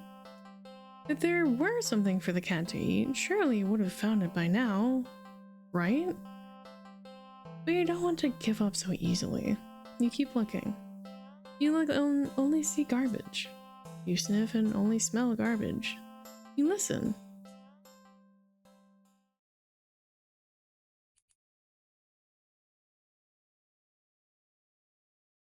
You just barely make out the sound of a faint scurrying by a trash bin a few feet away. Quietly, oh so quietly, you creep over the bin and you lunge. You weren't very graceful in your attempt. You stumbled and knocked over a stack of nearby boxes full of more trash. But as you stand up, grasp in your hand. Oh, it's a small mouse. The mouse squeaks and shrieks in distress, wiggling and struggling desperately in your grip. You're holding it too tightly and carefully for it to be able to bite or scratch you, though. It wears itself out eventually and looks up at you with black eyes. It's completely at your mercy. Oh no. Oh, little guy.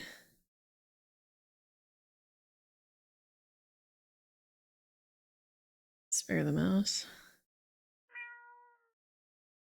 Are you sure? Spare the mouse. You can hear the cat's stomach growling. It must be so hungry. It must be starving. Spare the mouse. Oh. You know the cat is hungry. Why are you hesitating? You caught prey for the cat's sake, didn't you? Are you really going to value the life of a filthy rodent more than the cat's? Spare it.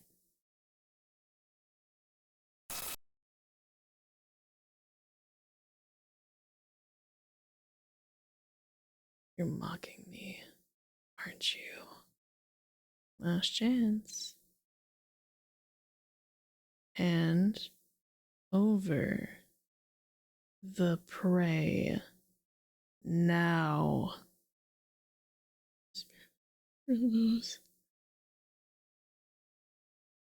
You let the mouse go. It scurries away, squeezing into a tiny hole in the wall. You don't pay much mind. You don't flinch as a giant clawed paw slowly falls in front of you, blocking your path to the alley's entrance. Not that you had any delusions about escaping. The cat is hungry, after all. You close your eyes in acceptance as the paw gently pulls you back, and back, and...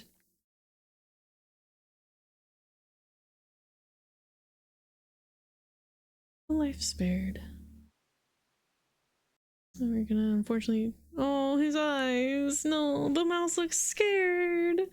As if it can sense your intentions. I'm sorry, little guy. It weakly starts to struggle again. Oh. The mouse is reluctant.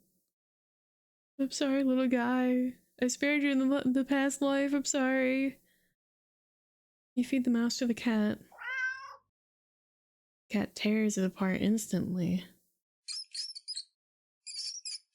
Oh. Oh no. It's just the food chain. It's just the nature of life. The mouse's pain, squeaks, and squeals pierce through you until they're abruptly cut off. Satisfied, the cat mews happily at you, tinting its fangs. The cat curls up in its now blood-stained box and goes to sleep. You take the chance to leave. A well-fed cat now likely will follow you home, after all. And cute as a cat is, you can't really afford a pet right now. Still feeling a little guilty about the mouse, you decide to just go home.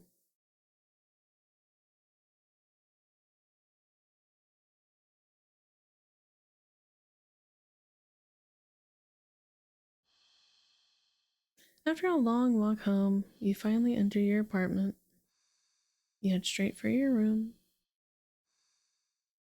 and collapse on your bed, falling into a fitful sleep.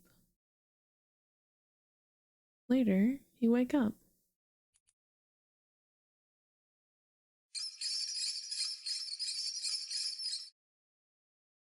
To squeaking and scurrying noises all around you.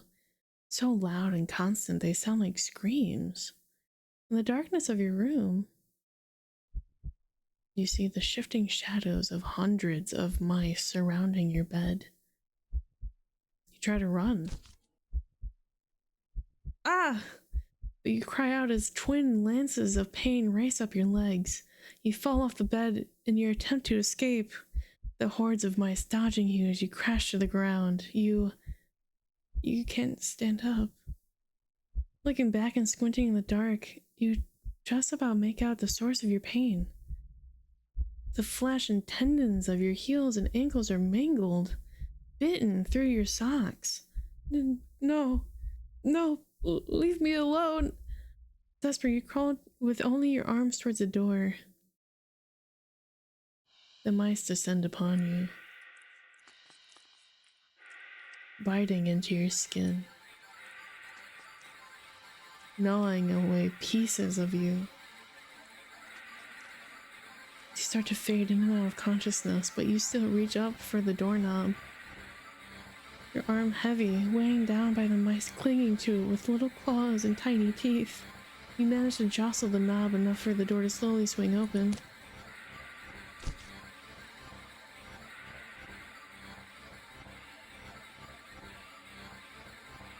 but your outstretched arm suddenly falls to the ground, lifeless.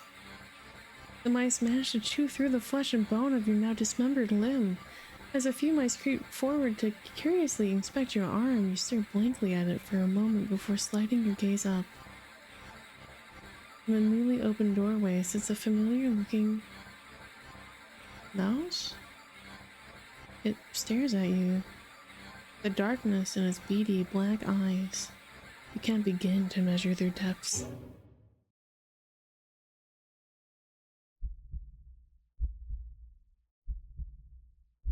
Nor the hatred pouring out from within them.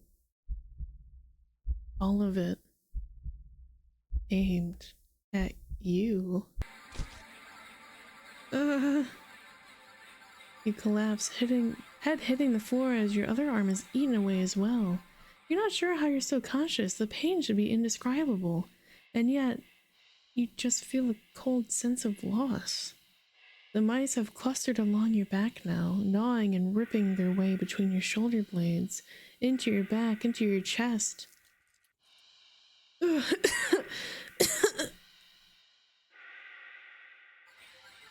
You weakly cough up blood. They must have damaged something important. You feel something being pulled out of you. And in between the moments and blankets of darkness fade out your vision, you hear something wet plop on the ground in front of you. You pry your eyes open to see it in front of the mouse.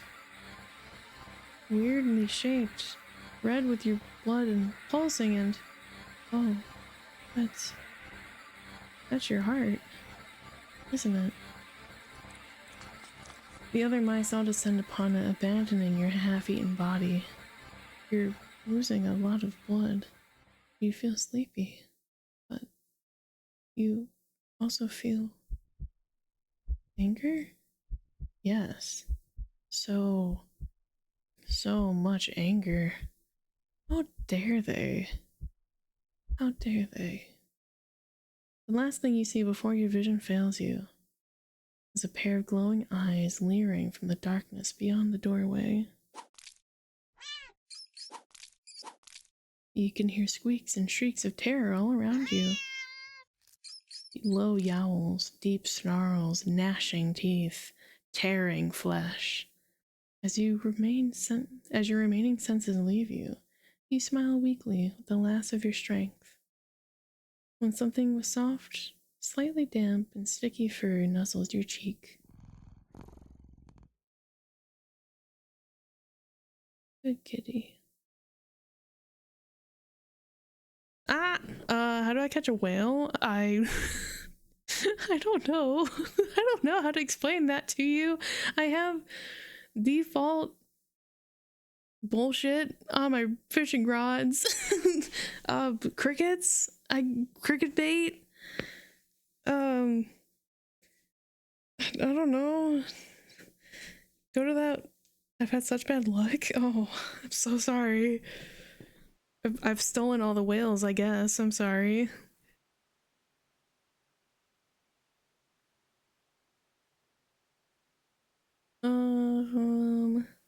Don't spare the mouse. Okay, let me go back here.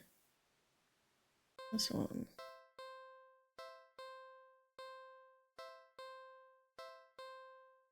Question marks? You are not ready. Oh, okay. But I did 24, 25, 26, and 27. Whatever, we'll do the rest of them. Aw, you just want a little attention, don't you? The poor thing must be bored sitting in that box all day. You're not sure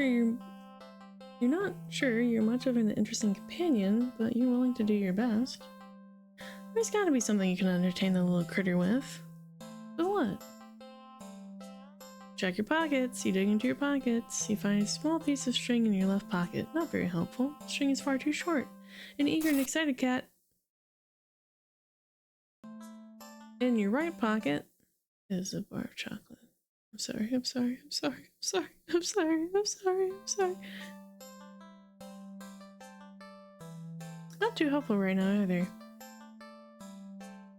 The only thing that you've got on you is your phone. It's not much of anything the cat can play with, but there is something you can do. Kitty photo shoot! Yippee! Photo montage! Well, that was fun, right? Well, you enjoyed yourself. With nothing else to do and no intention of taking the cat home, you decide it's probably best to just leave. You don't want the cat to get too attached, after all. At least you'll have some memories to take with you. Okay, see you around, I guess. Good luck? Okay. You turn and walk away, but... Ooh. But as you leave the alley... Your phone just got a message. You open it up and... What? Aren't they cute? It's a picture of a familiar-looking cat. Huh? The cat does look cute and happier in the picture, but it's not a picture you recognize. The heck did I take this picture? You peek over your shoulder at the cat, but the cat is simply looking at you. It mews sadly as if pleading you to come back.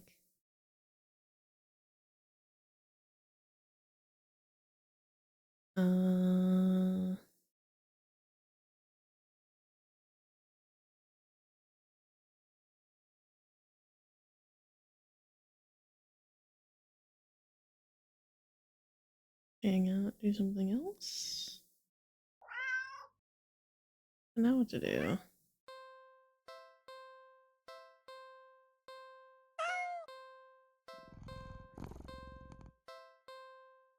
You got one, let's fucking go!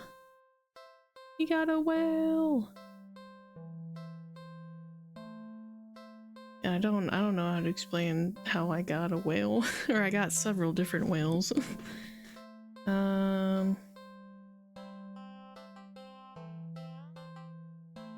Guess so.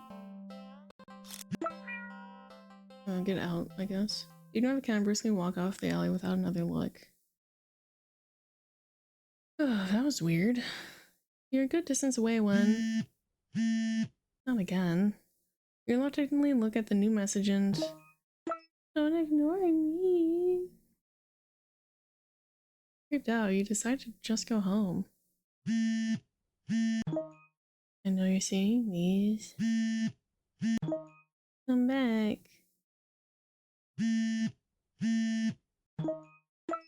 Come back. Come back. Come back. Come back. Come back, come back, come back, come back, come back, come back, come back, come back, come back, come back, come back, come back, come back, come back, come back.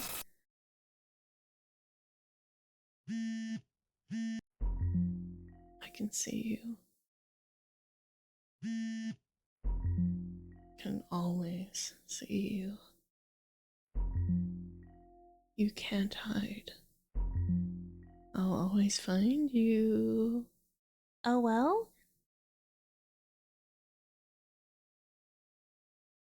Eyes dart around nervously, certain that you're being followed. There's nothing there.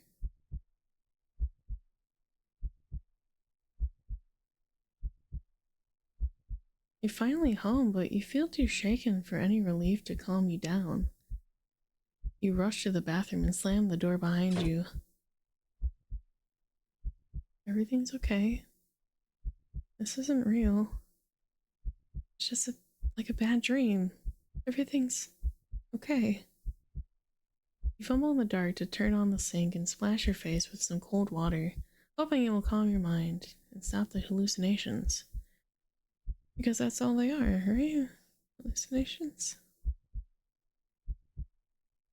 You really regret leaving home early today. What? I can't fucking read. You're really regretting leaving home today. You must have been overworking yourself more than you realized. Yeah, that must be.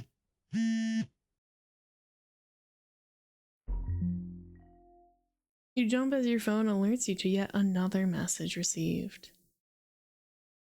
Gonna save here. Check the phone. With shaking hands, you look at your phone. Hi, friend. Ooh. What? Startled, you whirl around and instinctively jump back. You slip, smashing the back of your head on the bathroom mirror. You don't register the pain just yet, your eyes shifting wildly around the room. There's nothing there. Nothing at all. You feel dizzy.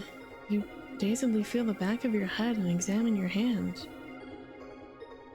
You can't really see anything, but it feels warm and wet. And the smell of copper fills the air. The dizziness overwhelms you and you collapse on the bathroom tiles. Uh-oh. You reach for your phone to call an ambulance. Batteries are dead. Photobomber. Alright, we're gonna ignore the phone.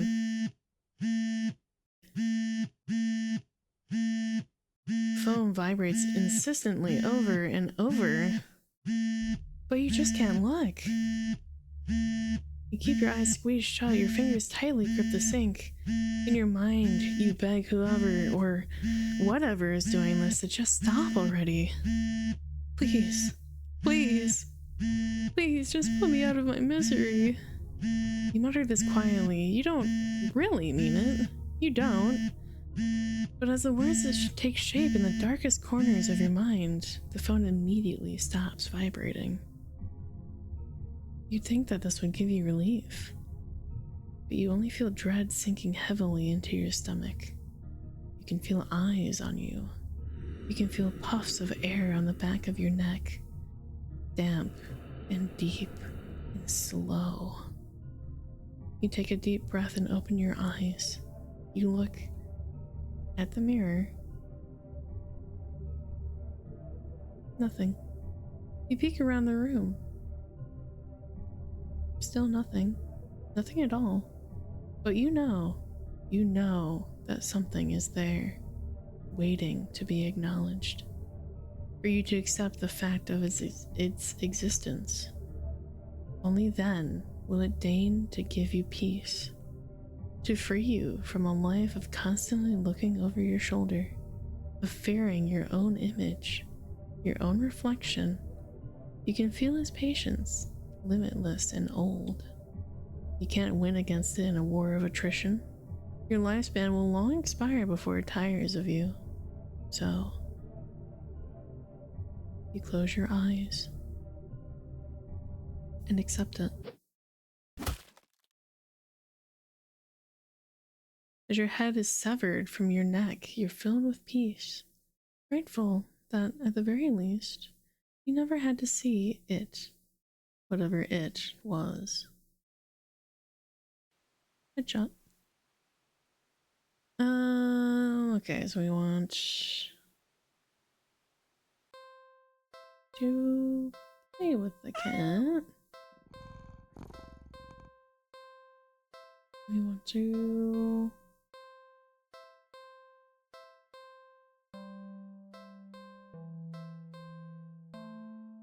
look around the area. You search around, but there's nothing really in the alley that looks interesting enough for the cat to play with. So maybe, how about a game? You decide on the game you've known since childhood, red light, green light, a classic. Teaching a cat how to play might be a bit of a challenge, but you get the feeling that the feline's natural hunting instincts will help it along. You walk to the entrance of the alley, the cat meowing at you. Don't worry, I'm not going anywhere. You exaggerate your movements, covering your eyes with your hands, and turn around. 1, 2, 3. Red light. You spin around. The cat hasn't left the box, tilting its head at you in curious confusion. Playing. You try again. This time you go a bit slower. 1, 2, 3. Red light. You turn around this time. Cat is out of the box. The cat freezes under your stare, as if it thinks you can't see it if it doesn't move. So cute! Satisfied that the cat is getting the hang of the game, you turn around again, speeding back up. 1, 2, 3, red light. You turn around.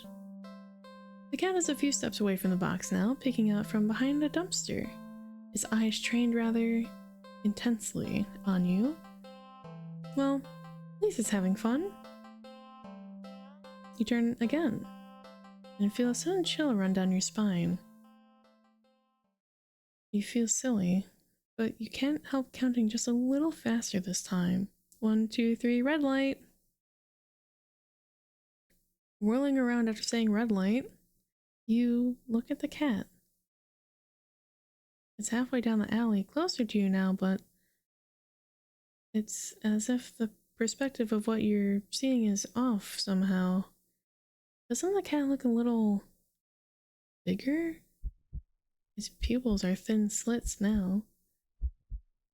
Something's not right. The cat meows at you again, but it sounds much deeper than earlier. It's crouched down, as if poised to lunge forward. Your breath shudders a little as your heart starts to race. Your foot instinctively shifts back. You freeze immediately. The cat looks impatient.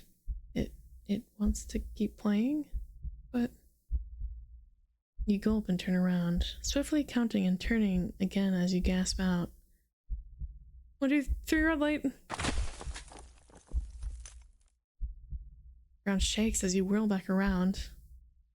You find yourself staring at a long surface of black fur. You slowly look up and up and up to see a giant shadowy figure leering down from its position hunched over you, fangs dripping with saliva, claws crushing into the concrete walls of the alley, its eyes glowing, unblinking, as they look back at you. The cat waiting for your next turn, but it's so close. If you turn around now, you don't want to play anymore.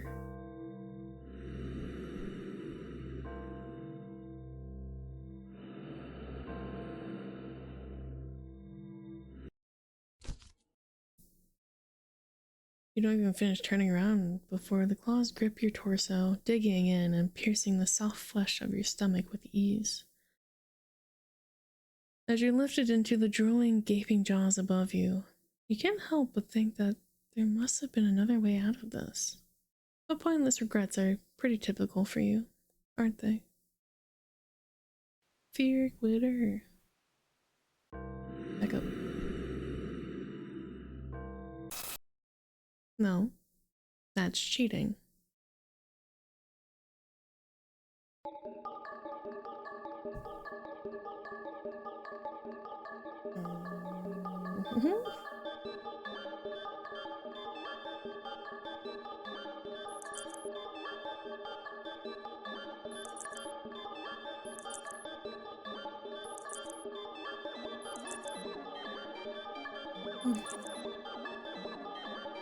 What are you doing? Stop. You'll break everything. The cat stares as you keep eye contact and back up. You step back and back. And as you take one more step back out of the alley,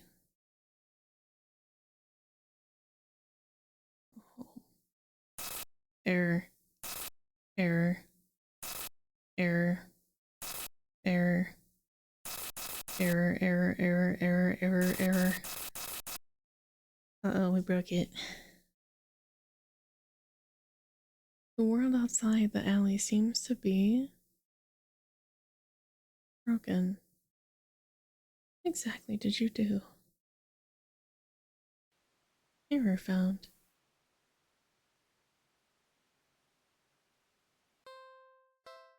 Play with the kitty. Get a toy. After being out in the alley all alone for who knows how long, you personally think your furry friend deserves something special. I'll be right back, okay? You quickly leave the alley and rush to the nearby pet store. You browse through all the different toys for cats. There are so many to choose from, plush and bright colored and scented with catnip. But you realize that most of the toys aren't meant for a cat to play with alone. You can't stay in the alley playing forever.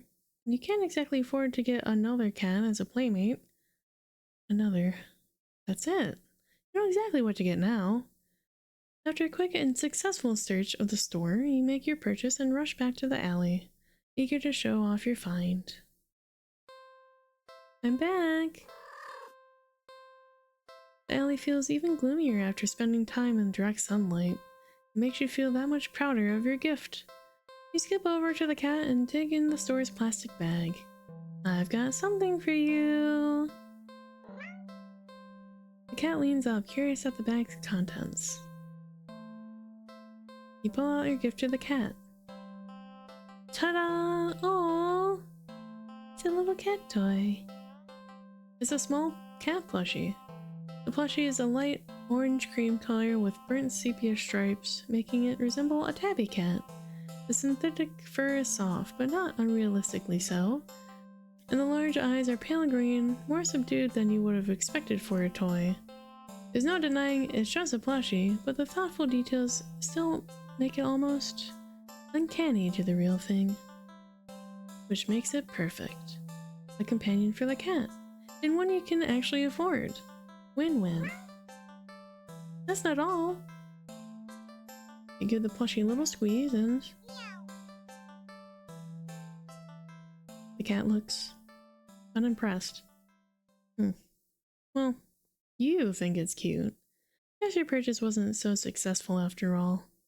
Out of options and lower on cash, you awkwardly place the plushie in the box next to the cat. You get up and turn to leave. You're a few steps away when you hear an electronic meow behind you. Huh? Turn to see the plushie on the ground next to the box. The cat is watching you closely, staring. Oh, no. Pick up plushie. You sigh and go over to pick up the stuffed toy. You really do just want attention, don't you? You hold the cat doll, examining it a little.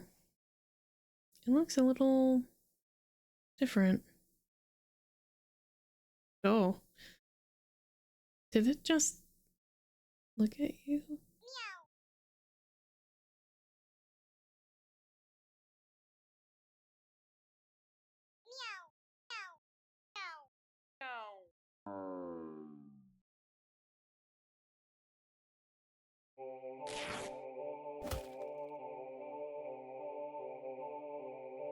The plushie somehow opens its sewn-on mouth before biting onto your wrist.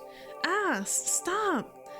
You try to fling it off, but its grip on you is strong as it drinks your blood, ravenous and frantic. Hi, Arma! You hit it against the concrete walls of the alley. You try to tear at its sturdy fabric. But try as you might, you can't seem to hurt it or make it stop. It's just a toy after all.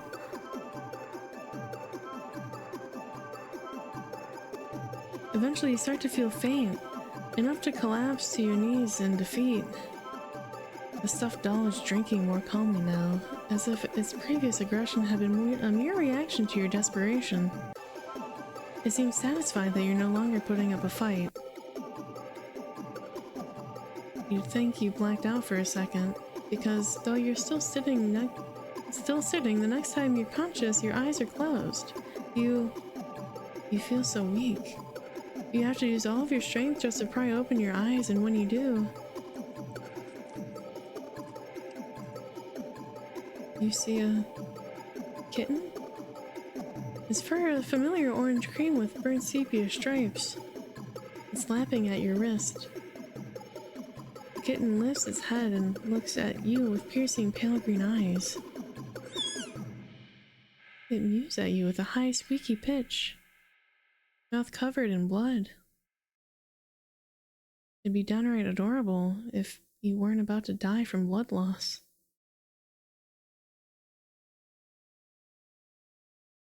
The cat strolls into your line of vision and picks up the kitten. It gives you an indecipherable look before turning away. The cat carries the kitten back to the box and starts to carefully and dutifully clean it.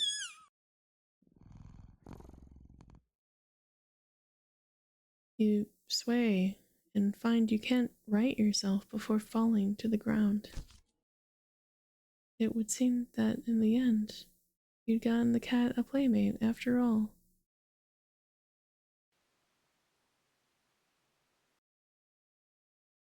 And we leave the plushie. A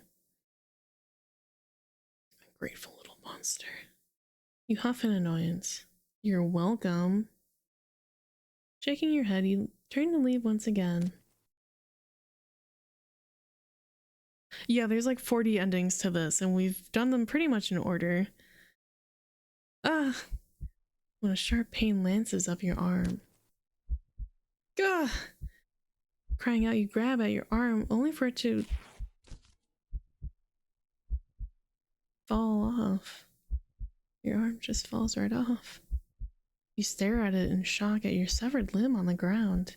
Gathering your courage, you turn to look at where your arm had once connected to the rest of you, only to see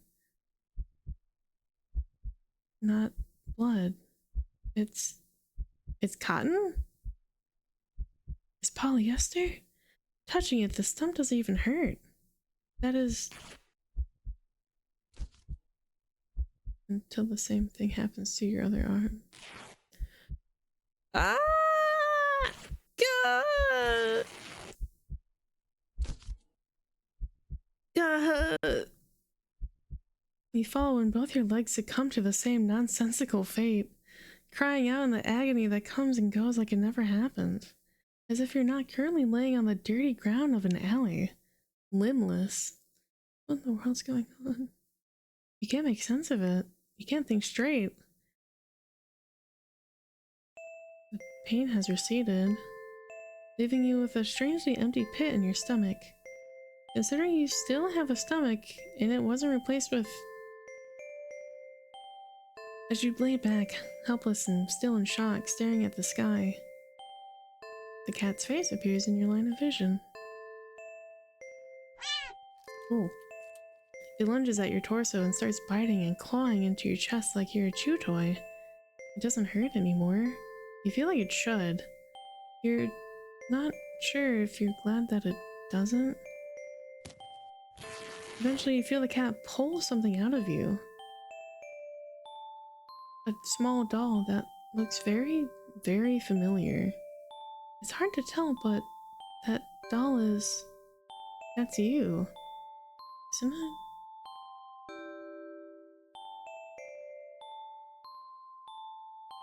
The cat hops off you and heads back to the box with its prize. At least you think so. Everything's too dark to tell. You wake up and find that you can't move an inch. You can't look around. You can't even breathe.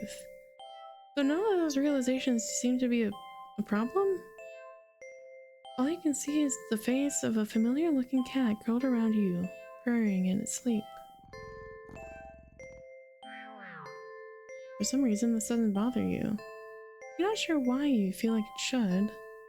You try to latch onto the thoughts in your head that feel like memories of another life, another time, another you.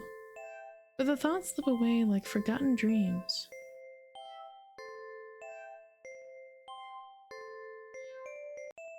Hello. That's fine, isn't it? You're just a doll, after all. And a doll's role isn't to have silly thoughts or to remember unimportant things, but to be a companion. And judging from the cat's contented purring, you seem to be performing your role perfectly. You are filled with an overwhelming strong sense of pride at this fact. And so you too feel content. Button-headed.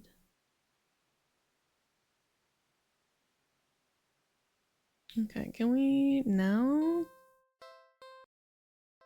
Why not? I've done all of them. Why can't I do that one? Let me do it. Why not? Why can't I do it? I'm missing 28 and 29.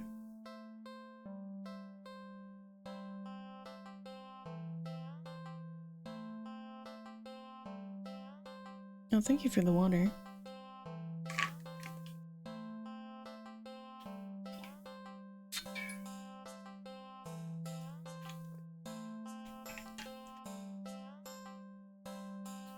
Armuwu?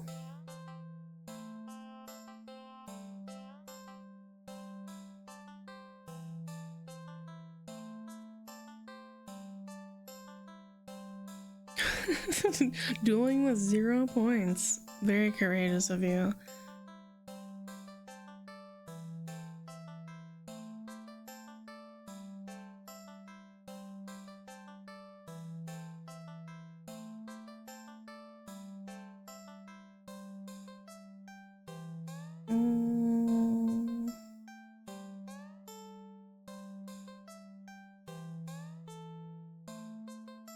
Yes.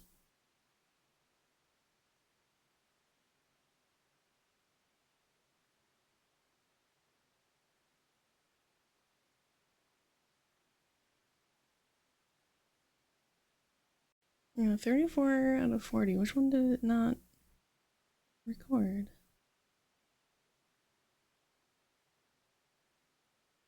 14, 15, 16, 17, 18, 19, 20, 21, 22, 23, 24, 25, 26, 27. These aren't the ones that's not letting me do. 27. Yeah. 28, 29 is not letting me do. 30, 31, 32, 33, 34, 35 we just did. Yeah, and that's not letting me do the other ones. That's unfortunate. Oh. Well, it has been 4 hours.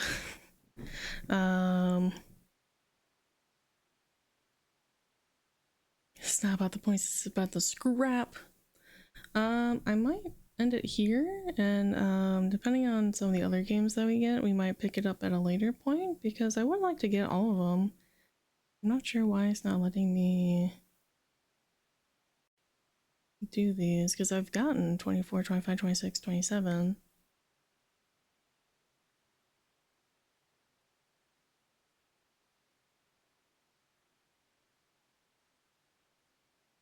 Oh, that's self-voicing? Interesting. Well, I guess we leave on a cliffhanger. We'll never know what the cat really truly is, besides this weird demon entity. But thanks for sticking around. Hope you guys had fun. Hope you had a spoopy story experience that everyone was able to enjoy. Is there anyone online? Not really. Real quick, Google, you need 36 endings to get the question mark ending for the last 4. Yeah, that's the thing, is I don't know which one I'm missing because I've done all of them. I got 0, which is default, so 1, 2, 3, 4, 5, 6, 7, 8, 9, 10, 11, 12, 13, 14, 15, 16, 17, 18, 19, 20, 21, 22, 23, 24, 25, 26, 27, 28, 29, 30, 31, 32, 33, 34. The ones that we are missing are the question mark ones, which are these. But we'll come back to it another time. We'll figure out which ones I fucked up, I guess. But I will be ending it here. So thank you all again for joining me. Thank you again for those that joined me for movie night yesterday. It was quite fun, and I'll maybe make another movie night sometime in the future. For now, hope you all have a lovely rest of your day. Stay safe, stay hydrated. Don't take in stray cats that have some questionably cute features. And I'll see you tomorrow with another game. Bye-bye!